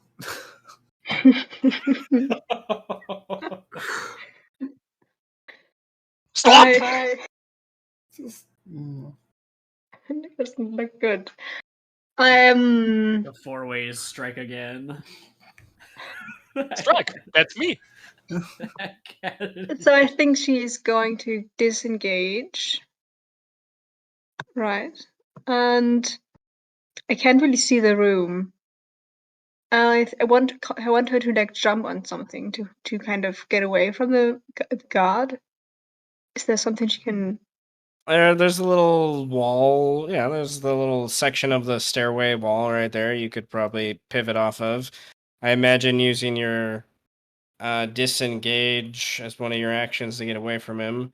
You could roll an acrobatics check if you want to see how cool your acrobatics is as you jump away. It's mediocre. Mediocre. You should also have a climbing speed, so can you just run and climb up the wall? I don't know my climbing speed. What the hell? Aren't you a thief? Isn't it 30? Yeah, it's the same as your 30. walking speed. So you It's 30. technically, and you have claws, so yeah, you technically could climb on the ceiling, I guess. I want to climb on the ceiling, but I will put down the barrel to do that. So. Okay, so you drop the barrel. All right, let me get a barrel to put on the ground so we can see that. Now that you drop it. Okay. I vote that our name is now the Disastrous Four. Okay. Disastrous Foursome. The Disastrous Foursome. That might be the name of this episode. Okay. So, all right, drop it there, and then the ceiling is high enough for. It's probably about. I'm gonna just mark it with the red dot. You're like 8 feet off the ground, so like they have to technically have reach to try to get you. So which is good. And then so you jump, disengage, and then you've moved. Since you have a climb speed, you've moved 10 feet. So you have, I don't know, you have another 50 feet you could still move. I see. But I need to I need to drop the barrel, right? Because she can't climb with one hand. Yes. Okay. Maybe I will just like move here so I can like jump on the guard if he grabs the barrel. But Okay, so you want to ready your action to jump on him? yes. Okay, that's what I'll mark you with the thing for. Okay, so if he goes after the barrel. All right. That is your turn. It's my turn. You hear someone in a language you don't understand yells, say something to some other guys, and then you hear footsteps walking down 5, 10, 15, 20, 25, 30, and around the corner you see This guy Mhm. come up and he in common yells to the Lupin and what's going on, and it takes him a moment. Cotton, what's your passive stealth? What's your stealth bonus? Stealth bonus. Yeah. Is that my proficiency level? No, just the number next to where it says stealth on your paper. 9. Okay. In the immediate moment, he does not see you because you're small enough and you're stealthy enough. So he is obviously of some higher rank, and he uses his turn to roll with advantage an intimidation like order check to like, what the fuck's going on? What are you doing? What's this barrel? And this guy's just like, look up there, and he doesn't like see you until that last moment, until he tells you to look up there. And it's like and he just uses his free object interaction to draw his short sword once he sees you on the ceiling. And Birdman, what do you do? I mean, the only thing I could think of is, explain why we're here, other than to apparently protect my new client. Like I ask like what happened, like I guess like why is she here, like in the way that I can. Probably getting assistance from Eros, like why did she get arrested? Like what is the problem? Like, hello. Okay. Roll a persuasion check to see if these guys. It's really you have advantage because they're, he has a gemstone. Mm-hmm. Okay. This guy closest to you. You don't even need it. I don't need it. Okay. Well, if I don't need it. This guy closest to you. Well, she stole from Rexani of the 13th house. We were following up on a tip that she was held out at Harold's Tavern. But if her loyal is ready to handle the situation, then she, fill out the proper paperwork to keep her in a place of your choosing, I guess, until the courts will handle this. But I say, sir, this is rather concerning. And his friend kind of nods. With all this going on, what are they doing here with this guy? Pointing at Strike. I think they're trying to bypass the law by taking her, doing some sort of intimidation tactics, all this. And that's his turn. Oh my god.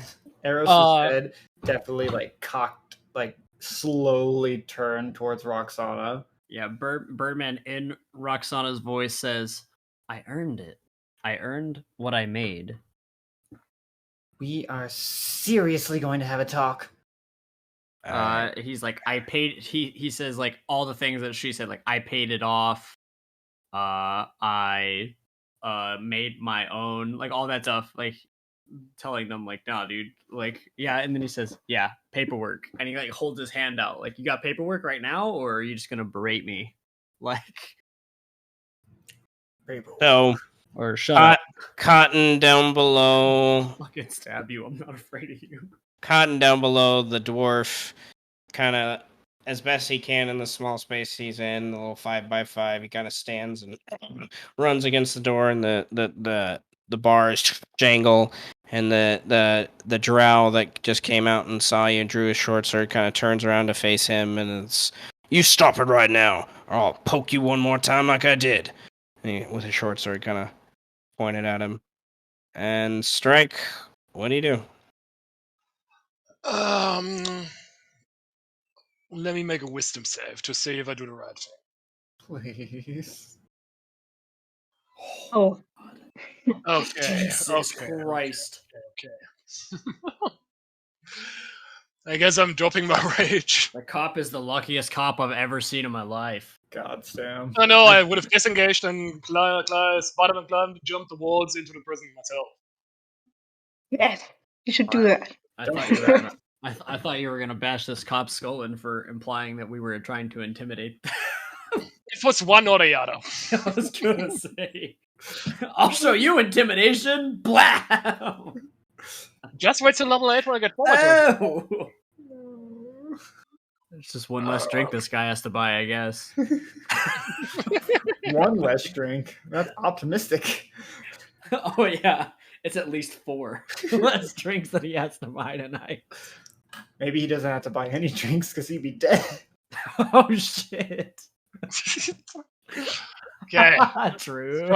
Strike just visibly calms down as first, not looking like it's on static all the time anymore. And he takes a deep breath. Oh my god. Look, just go get my friend back out here, and we'll talk it out. As I've said, she got scared and ran. It's what cats do. You should know that. And the head wolf out there, this guy. Oh, my 2 men will bring her back, just as long as she doesn't create a fuss. I have bad feelings. And that part he doesn't say out loud. He just thinks, if they hurt her, you're all dead. Whoa, whoa, whoa! I don't think anyone should be making threats in this situation. I said he doesn't say that. He thinks that. Okay, good. All right, Roxana. Readies to dash if she needs to, and says to Eros, "Can we go? Or is that cat really one of your friends?" Yes, she is. Please. Okay, look, it'll be fine. Or maybe it'll be fine. I don't know. But just don't run, because that'll make you look worse. All right, look at this guy's movement speed: 5, 10, 15, 20, 25. He will. Yep, he will use his action to do a thing. This is the And- episode Cotton dies. So that's how you wanted to spice Cotton up. I see. Yeah, but I die. All right. This guy is just kind of standing there. He's gonna hold his ready to move if or whatever, because he's not really sure what's going on here just yet. And he just doesn't really respond to what Birdman and the others says. You know, they've explained the situation. Eros, what do you do? What does Eros do? I wish I had a sending spell right now, but I don't, because I had to use them all. Fuck, I really don't have any idea what she would want to do. I think she would probably grab, not like a grapple grab, but like definitely loosely hold onto Roxana as she says, Wouldn't it be better? We won't run. I want this to be handled. But would it not be better if you went down there to give the order? I mean, if your men don't say anything about the situation, it could escalate. Roll a persuasion check. yeah, it's 19. He sighs and kind of looks at you, nods a little bit. All right. Just give me a moment. Let me confer with these two so they understand what's going on. He starts to talk to them in Canaan while inside. 5, 10, 15, 20, 25, 30, 35. Another drow runs in the room, and then Undercommon says something to the other guy. And then he barks back, and he's like, "Oh, what is that on the ceiling?" And he rolls an intimidation check to Cotton. Mm-hmm. He's marginally successful. I don't know. You can just, it's an 11. It's not higher than your insight, so he's not really intimidating to you. But he's basically yelling something in his native tongue about probably get off the ceiling or whatnot. And then 5, 10, 15, 20, 25. What fun thing do I want to do with them? The entire prison explodes. Fireball! Meteor swarm. I was delivering a bomb. What? It wasn't a bomb. You didn't know what It it is was. now. I know it isn't a bomb, but Okay. Well, it's a bomb Uh, now. The prison explodes. This guy runs into the room very quickly. Little cat guy so Zeus. squeaks out, to the drow, like, what's going on here? And common. The drow barks back, look up at the ceiling. He's like, oh shit, what? And he sees this white cat on the ceiling. He's smaller than you. He's a tiny creature. And then Lupin guy here. He can't reach you from where he's at, so does he have anything? Yeah, he has the best angle to do it. Sure, he kind of does a jump. I need you to roll an acrobatics check to see if he grabs you as he jumps in the air. Fun. Oh, can I re-roll that with my inspiration? Sure. Damn! Wow. Double nines. All right, so he grabs you off the ceiling, pulls you down to the ground, and I hiss violently. okay, and that's his turn. This guy gives some orders to these guys in Canaan, and then moves past Strike 10, 20. Well, he was here. So 5, 15, 25, 35, 45, 55, 65, 75. All right, so he kind of gets there.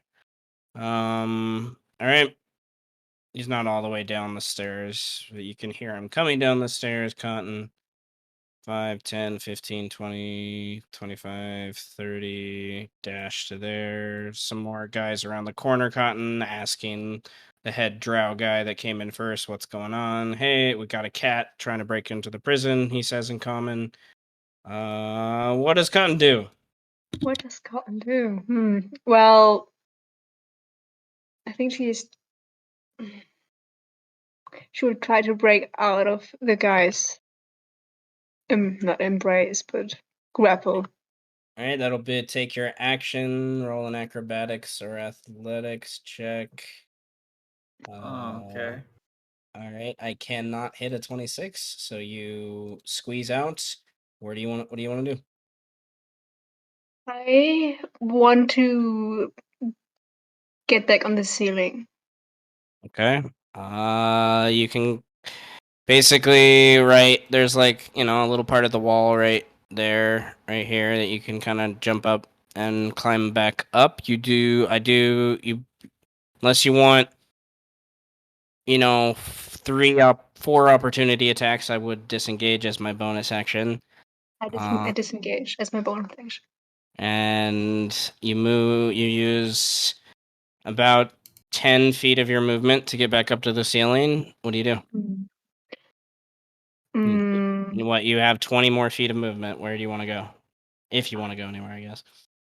Do I want to go somewhere? I guess I have to. I have to watch the barrel, but I feel like she would run away. Okay, so back up the stairs. Back. This way, no. I think she will just kind of move directly over here. Okay.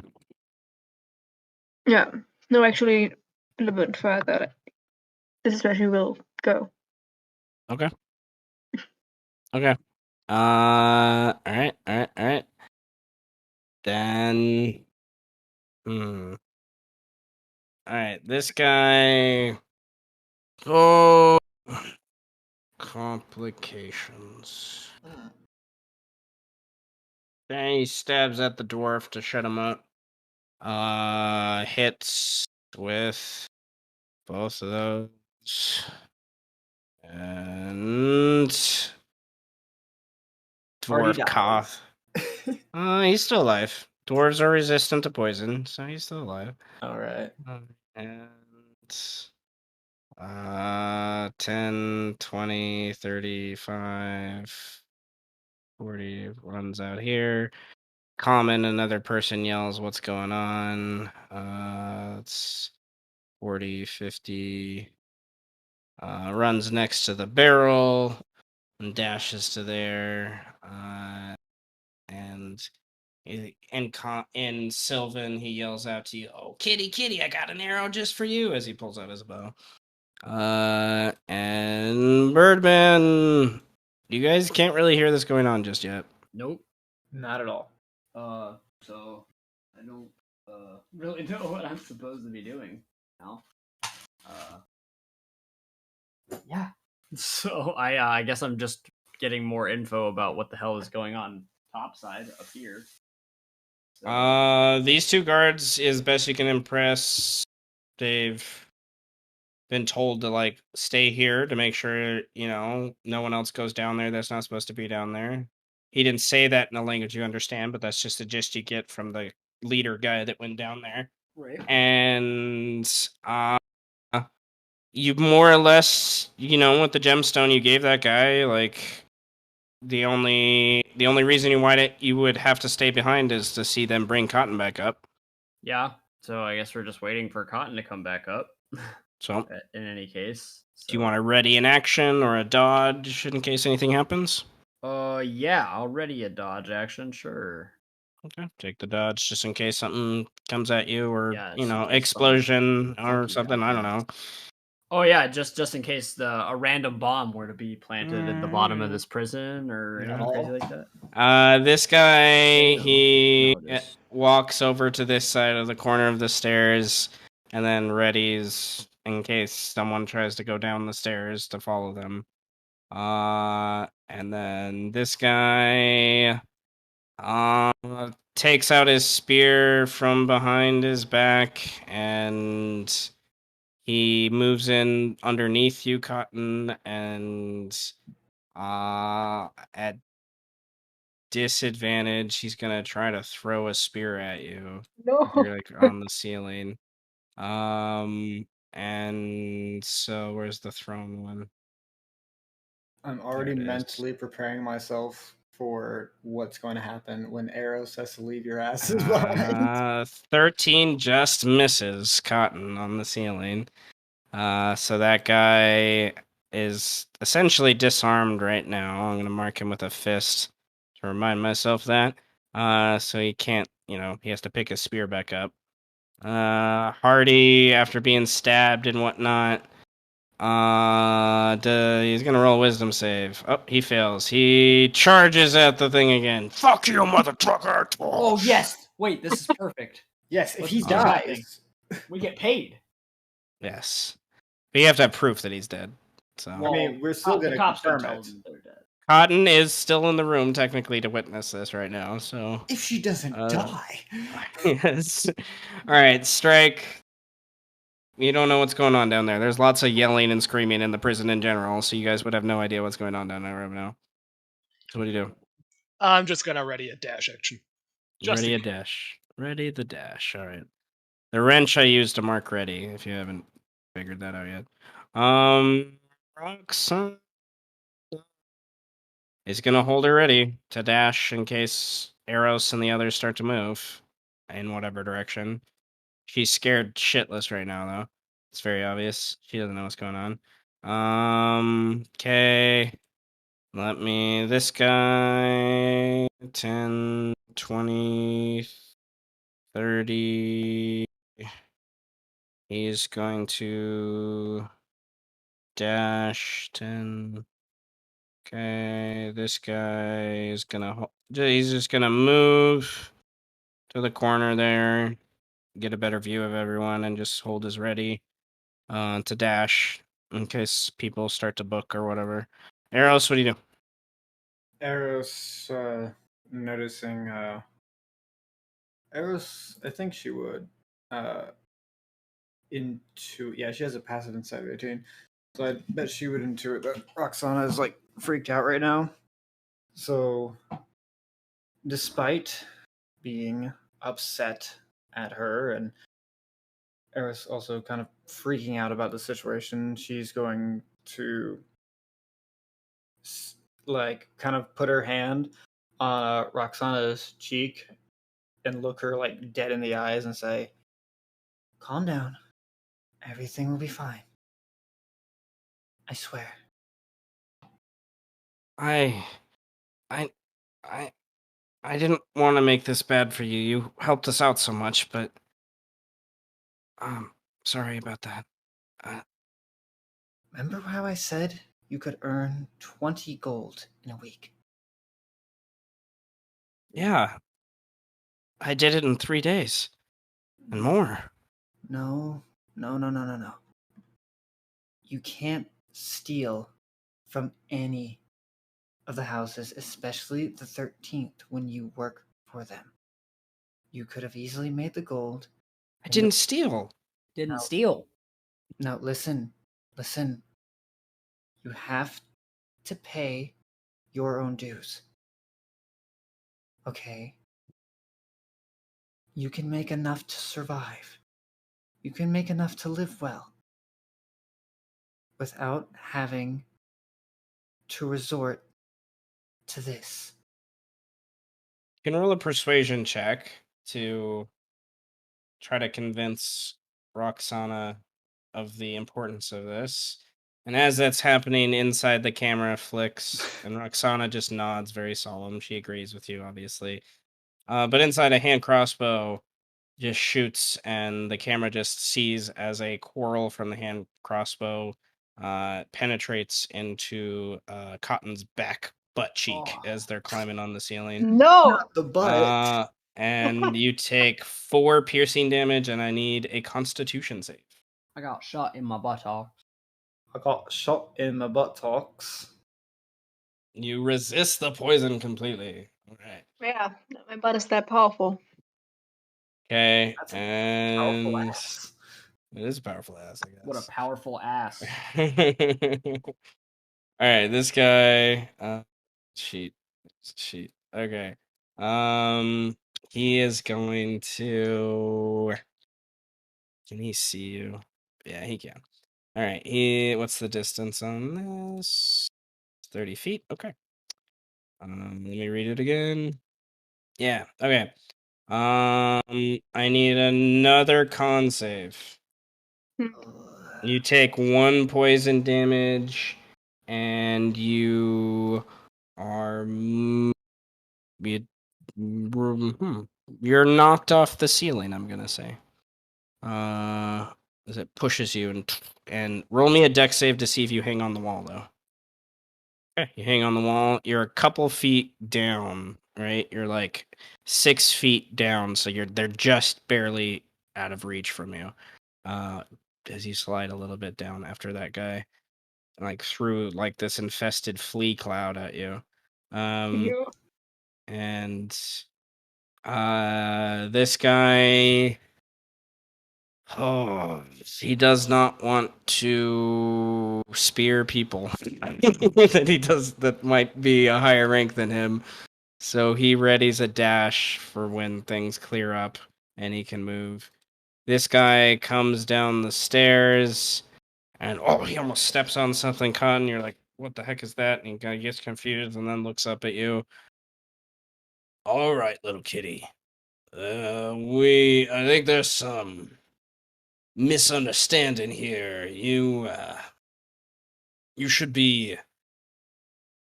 And he kind of looks, and you can see him go down. His hand goes to his left hip, and that's where his sword is, but that's also where this pouch is. And he kind of grabs the pouch, and then he puts his hand kind of reverse grip on the sword. He doesn't drop it. He doesn't draw it. And he and I'm gonna have him roll an insight check. Okay. And he, in common, says out to the others, I think there's some misunderstanding here. Let's everyone just kind of calm down. And you hear another one of the voices back here. He like moves through the crowd a little bit, kind of defiantly, to stand next to his other drow friend, and he moves forward and readies a crossbow quarrel to shoot at Cotton, and waiting to see what the other high-ranking person in the room says to the other guy who just gave an order. The two highest-ranking people in the room, kind of, who's going to listen to whom, basically, who defers to whom. So Cotton, you are barely not engaged right now, but if you move up the stairs, you will have to roll a disengage check to get past this wolf if he tries to grab you. Other than that, you're not engaged with anyone right now with how high you're up on the wall just yet. Yeah, So what do you do? What do I do? Remember, persuasion and intimidation checks are a thing, but you will have disadvantage. I mean, it could be pretty intimidating if someone is just being insane on a ceiling. I don't know. Let me think. What's Cotton going to do? If there was only one or two of them, yes, but there are 6 of them. So you are outnumbered. Okay. Cotton is going to try to pretend to not know what she did wrong. So she's going to tell the officer, the canine wolf guy, what's his name? Lupin Council Knight. So the boss, right? Yeah, there has been a terrible misunderstanding. I think I'm sorry, I just got so scared. And she says this like hanging from the ceiling. So I don't think it's very convincing, but I'm very sorry. I didn't mean to upset anyone, is what she says. So she has to roll with disadvantage. Deception check, definitely. Deception. Wow. That's still good. I need to roll one more check. Okay. This guy turns around and steps a little bit closer in that 5-foot square, and then he's just like, it's kind of a big misunderstanding here. I think we need a little bit more than that. What's this barrel? I've been told. I don't know. I usually carry out mail, and I was given this address, so I thought I just had to give it to someone who lives here. There, everyone's just kind of a little stunned, looking back and forth each other in silence. Birdman, what do you do? Fuck. I don't know, dude. Like, I honestly don't even know. I guess I'm just trying to make sure that Steven isn't gonna kill anybody right now, because Birdman is making Fucking hell. Because he's got Eros has got Roxana covered for the moment. Mm-hmm. Yeah. So I'm like at like strike like Steven. It's strike. Steven. What? Steven. What? Steven. What? He says, and he continues. What the fuck do you want? He continues this. Focusing Strike's anger on him. He says, Strike just keeps yelling at him in Sylvan. Roll me a performance check he'll say for like the guards. he'll say like Steven, and then like step like 2 feet back. Was willst du? Nimm mich doch einmal, Steven!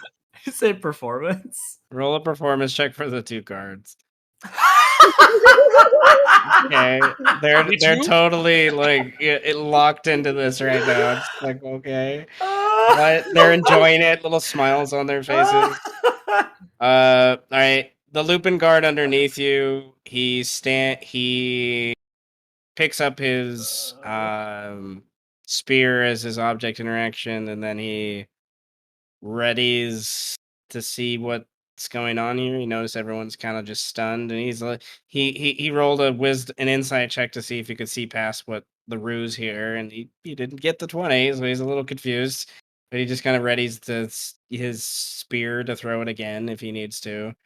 Hardy kind of, does he calm down? Let's see. Yes. Okay, Strike. What do you do?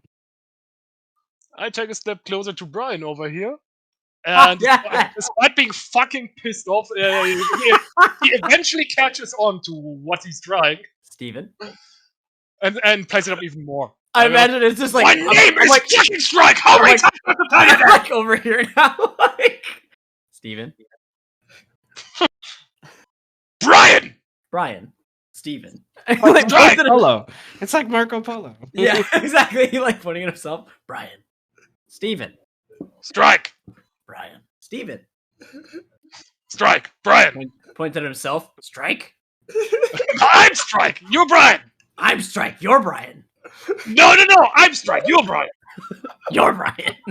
You're Brian! I'm You're Strike! Brian. I'm Strike. All right. Roll another performance check with advantage. I'm playing along at this point. Oh my god. Okay. Yes. Okay. They both like step a little closer as a reaction. Just like, what's going on? Are they about to fight? They start to, you know. Roxana moves a little bit back and readies an action again to like Birdman dash. Is the most calm he's ever been in his life. All right, let me roll for this guy to see if he can see past the ruse. If I get through everyone in the room and none of them see past the ruse as their like investigation, insight action, I guess, then you're cool. Okay, that guy, you see in between the wolf's legs, Cotton. Yeah. A guy removes the invisibility spell. He's been following you with an invisibility, ready to like do something to you. But he stops as he kind of looks and is just like, a big misunderstanding indeed. We need a bit more than you are delivering mail. Yes, please, this barrel. What is inside it? No, I'm a mailman. Mail cat. They just kind of shake their head, just not fully convinced by that. This guy kind of looks back and forth. He kind of plants himself and just re-readies an action to just kind of, move. He uses ready. I guess I'll show you. They both use their ready to like move forward. Not sure what's going on. And then we're just fucking with them. Eros, what do you do? Eros. Oh, well, I might be laughing to myself. I think Eros is still too like she'll like chuckle a little bit with what they're doing, but she's still worried about Cotton and feeling Roxana slip away. She's gonna move right back up to her and like again, not a heavy, not like a true grapple, like kind of put her arm around her again, saying, "Stop. Please. Everything is fine." And like even whisper in her ear as well.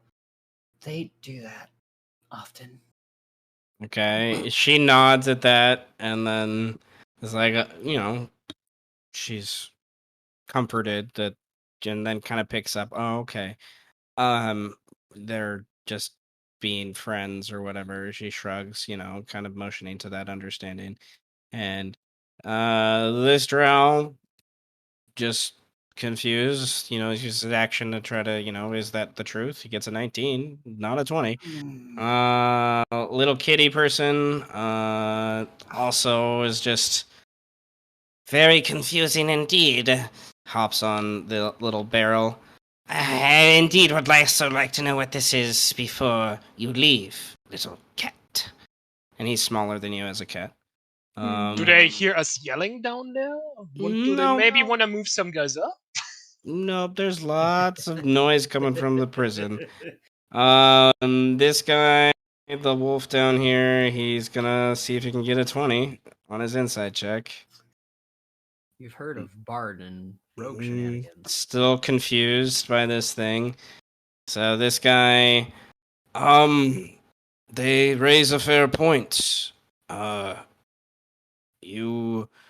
We would need to know what this barrel is. I did not see you jump in with that until now. He's going to he's ready in action to grab you if you try to run.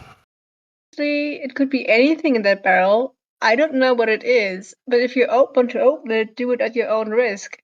They all look to each other concerned. The next guy, lots of 19s, motherfuckers. Not really sure.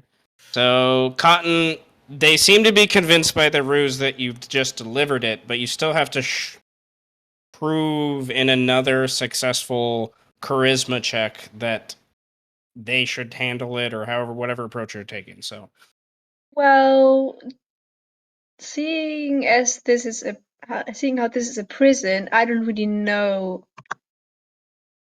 who this barrel was supposed to be delivered to, or even if this is the right address. So, I mean, I guess we could open it together, but I really don't know what's in it. It could be anything. Are you sure you guys want to open it at all? I could just leave.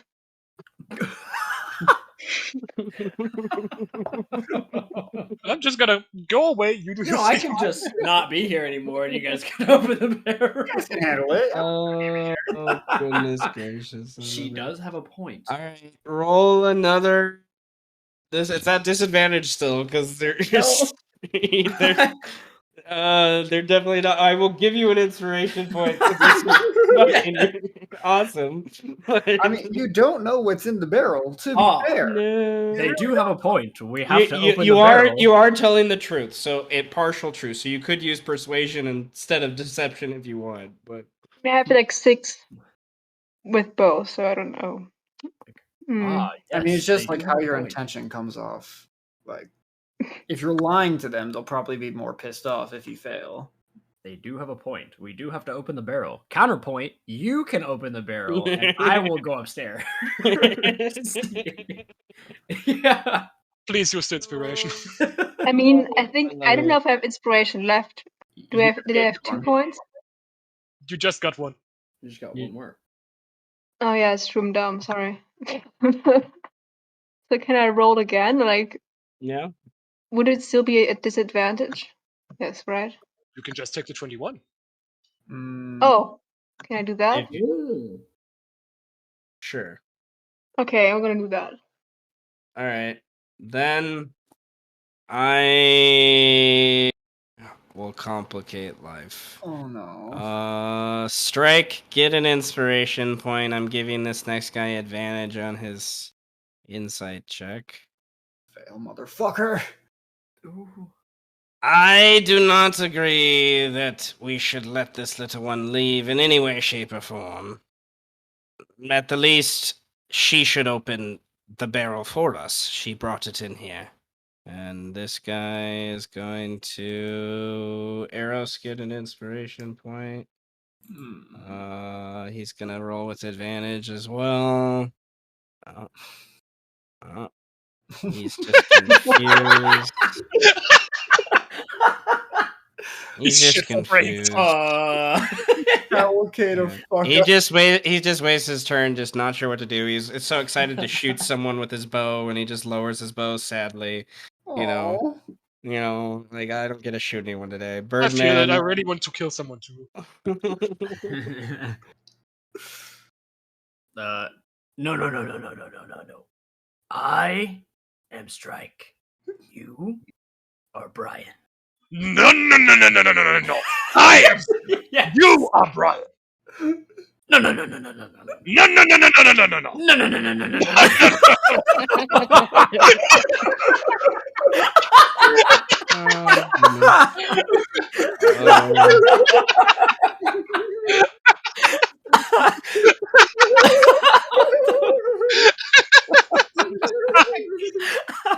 even know what to do right now. Birdman, get an inspiration point. Try get an inspiration point. Fuck yeah! This No. guy, No. It's just turned into that now. Yeah. this guy just read some stuff. Oh, hey, turn my fan. Fucking comedy, this free comedy show in front of the fucking. Okay, this guy is Christ. all right, Cotton, get another inspiration point. I'm gonna give this guy advantage to see if someone else picks up on the same stuff. Yeah, okay. And he says to the captain, kind of guy, the knight, I don't. The way she dodged past us, sir, and ran down here, this seemed all intentional. I do not think it's a good idea to let her leave. I agree with the drow. And he kind of seems confused that he's saying that, but he said it. And Hardy, does he stay quiet? No. Fuckers! Leave the kitty alone! Give me the booze, that's what it is. Let me drink it. God, He's always having psychotic breaks in prison, I see. please get killed, Hardy. Please kill him. Please kill him. Please kill him. Please. Strike, what do you do? No. Yeah, this is continuing. This continues to hold the time though. Until Yeah. that happens. I love it. These fucking cops are so confused. They're like, what the fuck is happening? Roxana is also confused. And Dude, she just stands there confused. God, if they had smartphones, this shit would be getting recorded and be putting on social media. This shit is like legit. Like Karen versus another Karen? Makes no sense. Will the world come to an end now? Birdman absolutely shitting on people? Makes no sense. He's a bird, but he's also a man. What? All right, Eros, get another inspiration point. I gave this guy advantage. Oh my God. He Oh my gets the God. 14. Yes, I stand by the others here. I think, Kitty, you should open the barrel for us. It's the best action. This guy is just scratching his head, just readies to do something. He's not sure what to do, but he'll do something if something happens. Arrows. Okay, I had a funny idea. So Eros can make herself feel a little better. She's going to she's going to lean into Roxana, wrap her arms around her, and whisper in her ears, "This is gonna get really, really funny." And she's gonna cast my last second level spell slot, Silence, so that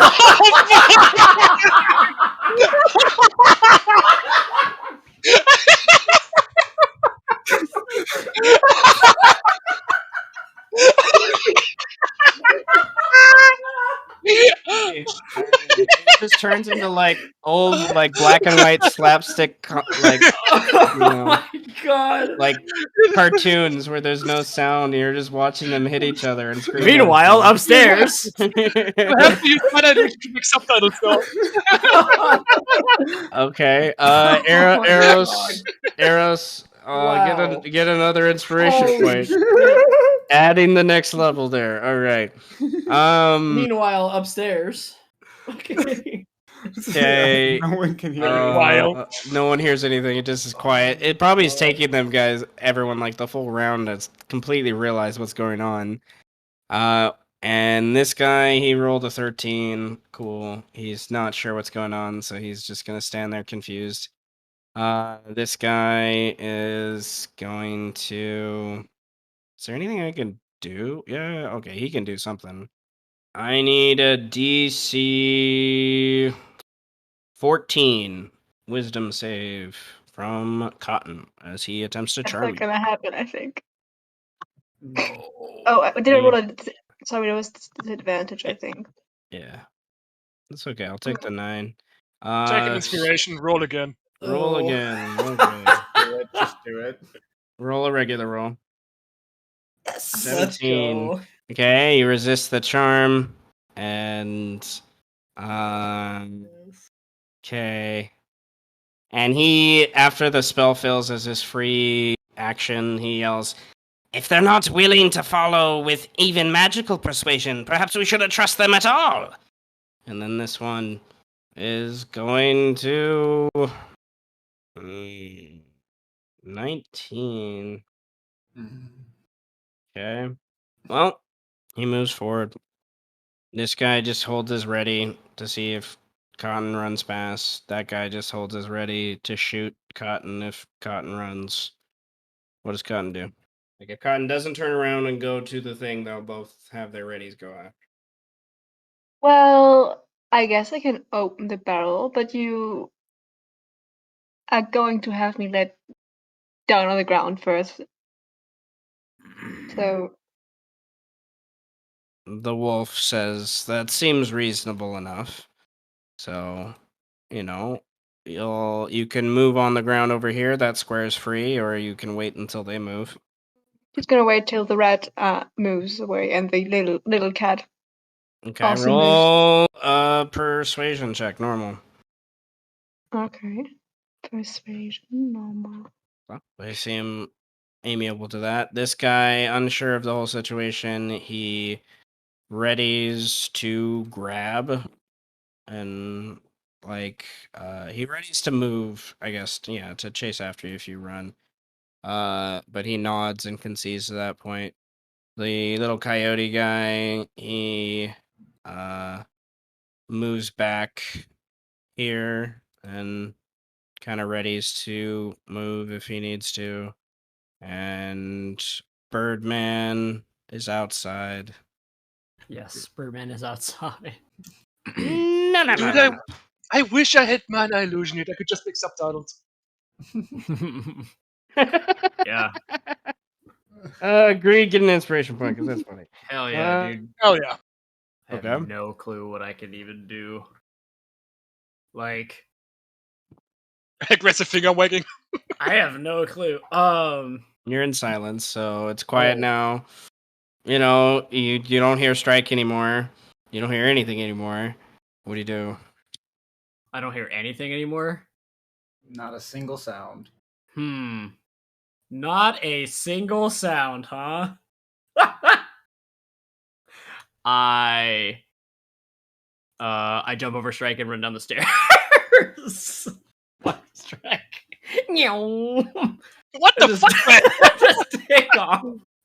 Alright. Jump through the cops. Hold on 1 second. What the fuck?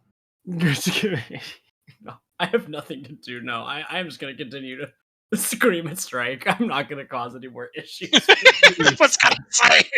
Please don't. This is nah. I feel like Attorney and Eros would be the two who are the most reasonable here, right? No. Because Strike would have followed.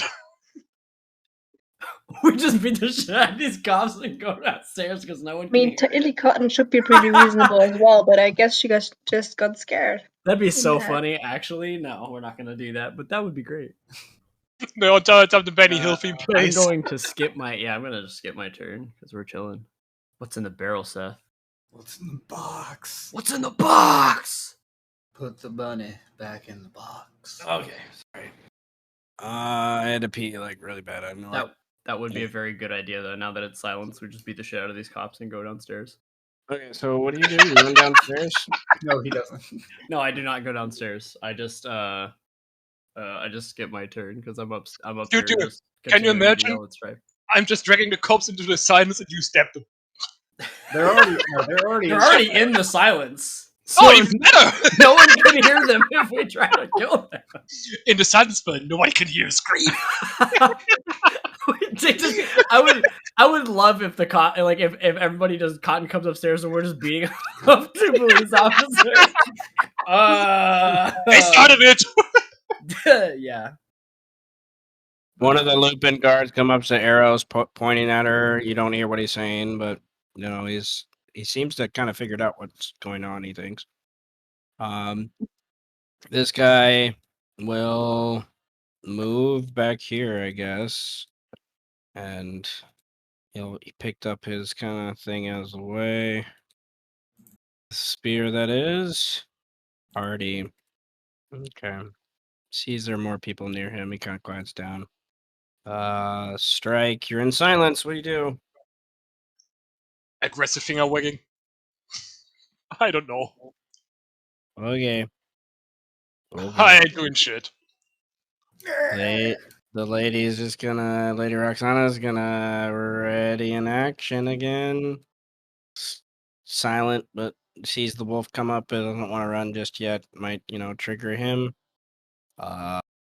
Plus, there's an arrows hanging onto her as well. Yeah. This guy. Oops. He moves into the square underneath Cotton. And then he can occupy the same square as you, so he just stays there. Because he's tiny. And then this guy, is he smart enough to pick up on what his friend picked up on? Let's see. Yes. Kind of walks over to Cotton, also saying things that, to Eros, that Eros can't hear. So, what do you do, Eros? Arrows. I kind of want to. Kind of want to stab the cop. Yeah, I'm gonna stab. No. Oh, I'm sorry. I mistook you for a dartboard. No. Stabbing cops wasn't cool when there was 6 of them around, but now that there's only 2 of them, we can take them. Okay, so I use inspiration. I'm using 21 deception to like shrug my shoulders, like still hanging on to Roxana.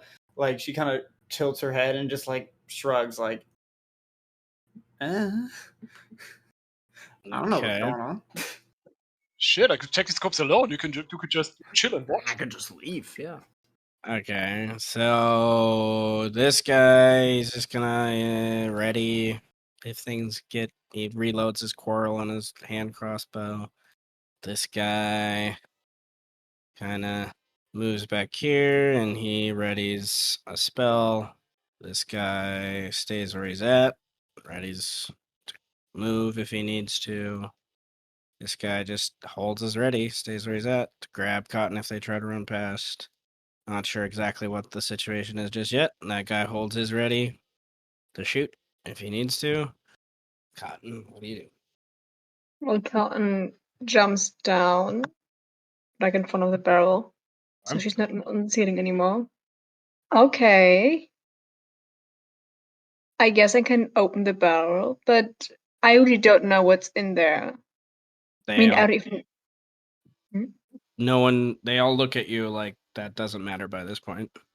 So she opens the barrel, but I don't know how. I don't even know if she can open a barrel. Like, I mean, does she have like something on her to open it?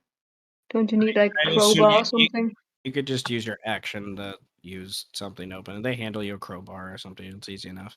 Just take your action to do it. Yeah, I'm gonna do that. All I'll use right, my crowbar to open the barrel. Oh god, it is disgusting. It smells like the worst, like vomit you've ever smelled. Oh my god. Soup? You don't throw up unless you want to narrate that your character throws up. It's not something you roll a check first. It is disgusting. It smells disgusting.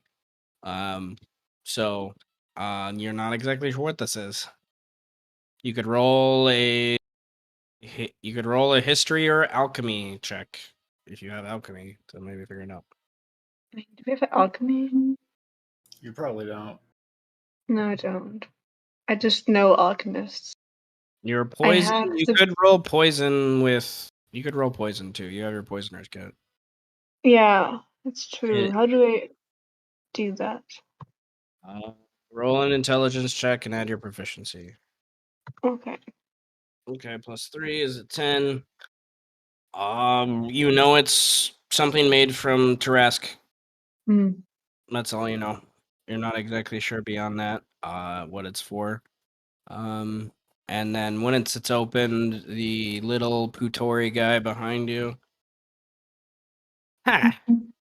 Misunderstanding indeed. I know next time not to order through the fifth house who cannot follow simple directions. He claps his hands. Everyone, it's fine. I ordered this myself. But someone, he yet again looks at Cotton, can't follow simple direction. Your gemstone you were given, please.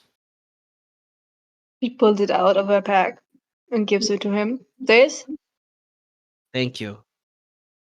I will ensure to let know the fifth house your payment will be halved by this confusion. I hope you understand why. I understand why. And he takes the gemstone from you and skitters over to the thing and tells this guy to put the lid back on. And the guy says, "Gonna kill me? No, it's not gonna kill you, you idiot." And he, just don't drink it. And the guy looks at him like, "Why would I drink it?"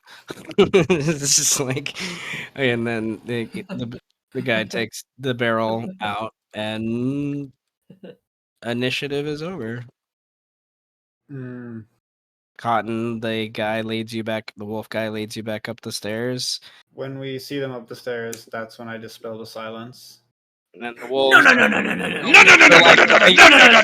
No one can hear what the wolves say to you because of striking Birdman. I imagine it's gotten louder at this point now. Like no. And then I stop. And oh, Cotton's back, and I just Cotton's back. Cotton. Guys. And then I when Strike turns around, I pull out his tail, I run away. Just wait till we get back home. Just fucking. I runs over to Cotton and yells at Sylvan. Was hast du dir nur dabei gedacht, da reinzurennen? Weißt du eigentlich, was hätte passieren können? Ja, das ist auch nicht so meine. Ich habe ein bisschen Angst, habe ein bisschen blöd. Warte, du bist nach Hause gekommen, junge Dame. Das war so unspezifisch auf diesem Blatt Papier. Nee. Der Blatt Papier hier, oder da kannst du doch einfach ins Gefängnis rennen.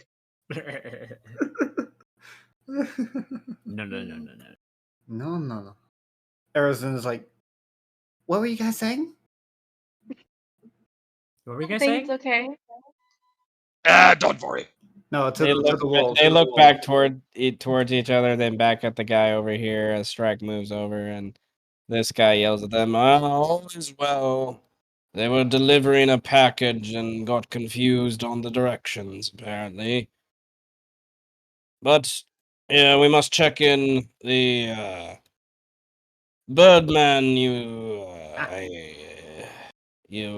attorney, right by this token here. Make sure you check her into the proper stage courts before you leave this district today. I'll check before I leave this evening. And, your address is on here, is it not?" He walks away. The address for my office is on there. Yeah. I wouldn't put my fucking home address on my business card. He would still, eventually be able to figure things out. But these guys kind of go back to their positions over here, and you guys kind of reconvene back together, a few feet away at first, I guess. And let me clear all those sheets I had open. For now. Eros is Okay, I have 3 inspiration points. Cotton, Strike, Arrows, get the last 3 that I have here for ridiculousness. That was a circle. oh my god. My god. So, That was ridiculous. all right. Eros is going to let go of Roxana and then like run over and like tightly hug Cotton, like very, very tightly. Not insanely emotional, but kind of a little bit.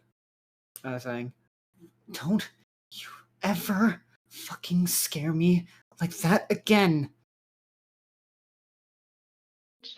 I was gonna say the exact same thing. I don't know what happened. I've done things that were much harder than this, and I think I'm just kind of out of it lately. ever since the incident,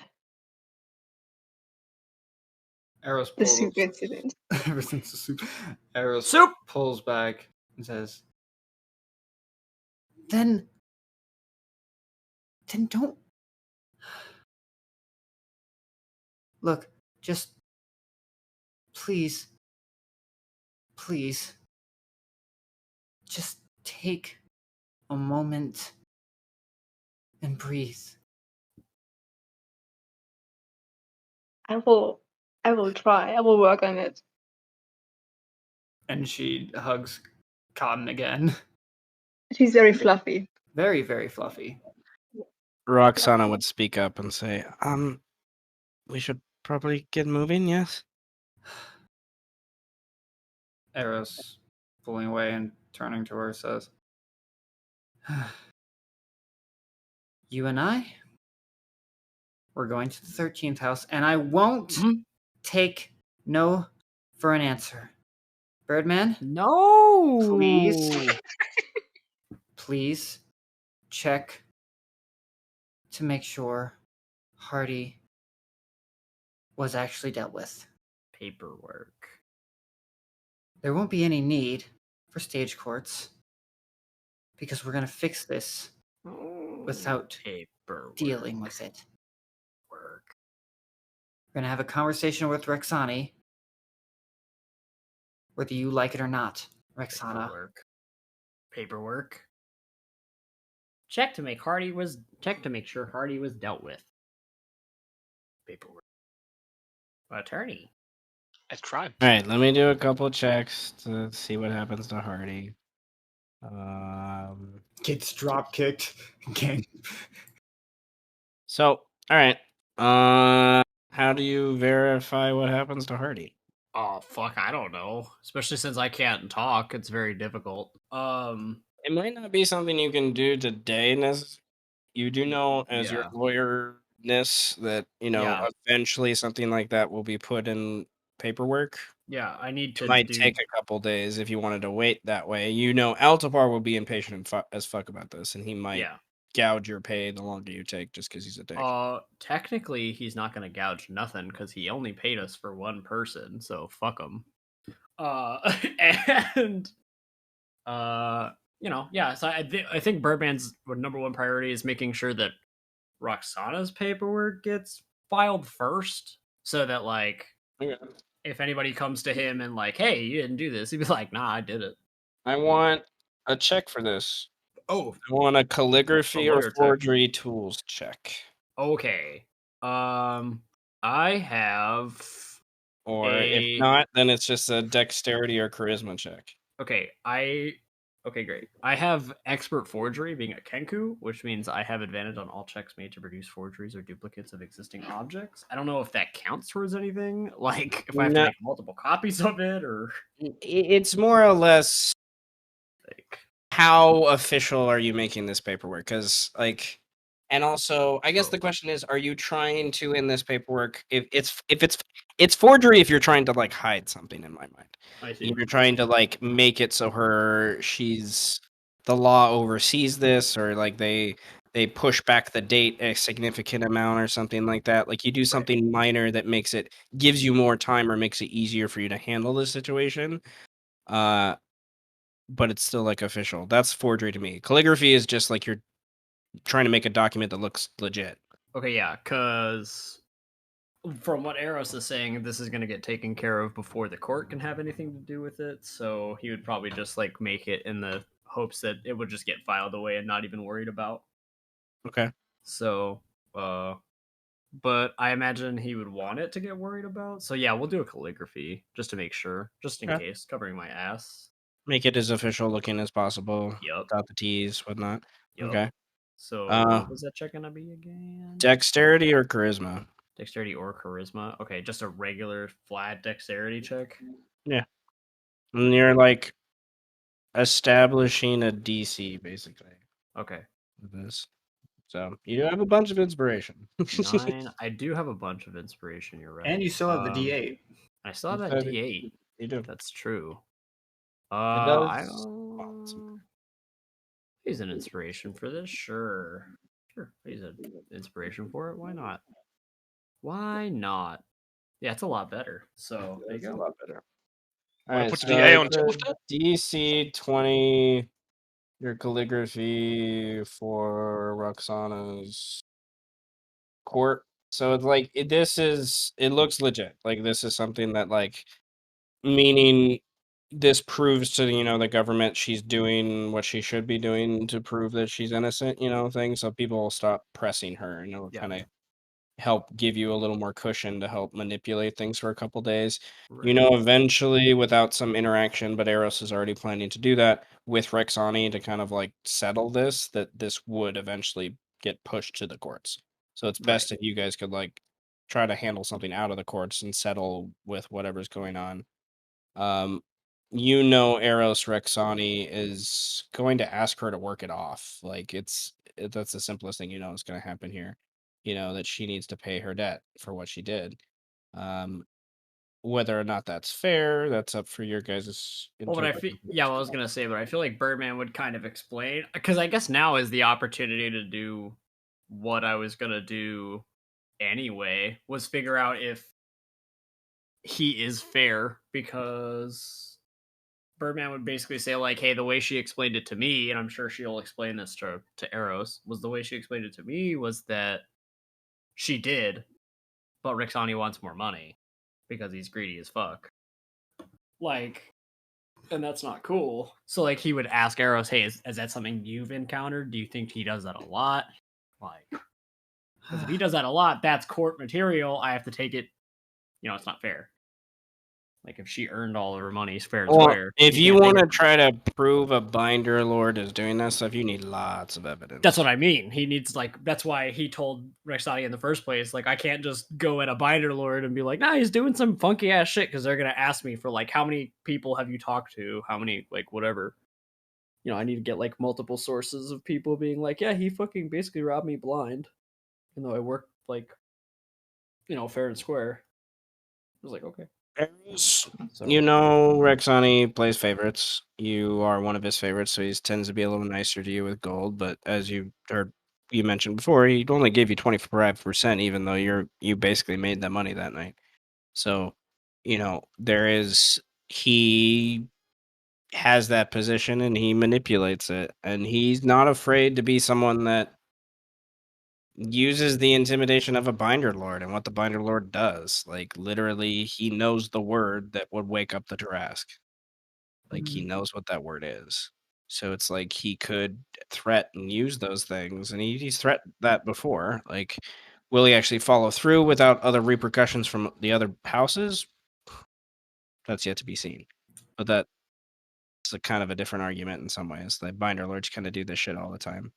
The 13th house, they, for lack of a better way to put it, they please everyone. So all the houses are kind of friends with them in some way, shape, or form. So Eris would rub the back of her neck. Okay, look. What I said before was true. You can make a fair amount of gold, and you can live just fine. Now, my tastes and my expenses require me to do a lot of extra things, and Rexani definitely does sling more gold my way. But I also earned that through everything that I do. If you want to use 13th house as a base of operations to earn money, then you're taking a cut. A major cut. That's just how it's going to have to be. well, are you saying I have to, if I give back the money that's mine and let Rexani choose how much I'm supposed to have, this will blow over?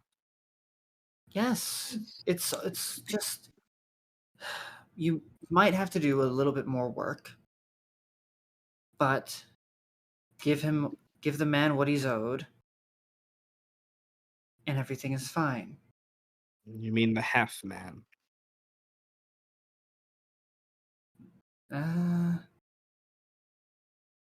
Whatever. Doesn't matter. The point of it all is I brought you to a place where you could earn money. Yes, if Rexani allowed it, a lot more could be paid to everyone. But he is in a position that lets him do what he does.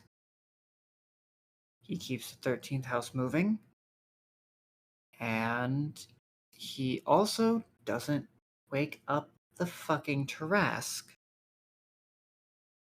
So, it's not like you can't, again, it's not like you can't survive. How much exactly did you make in these, like, past 2 days? More than gold than I've ever seen. I need a number. I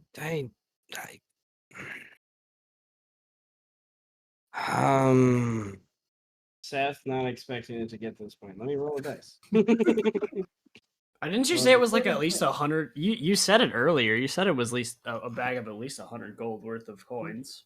Yeah. It was a fat sack of money. Yeah.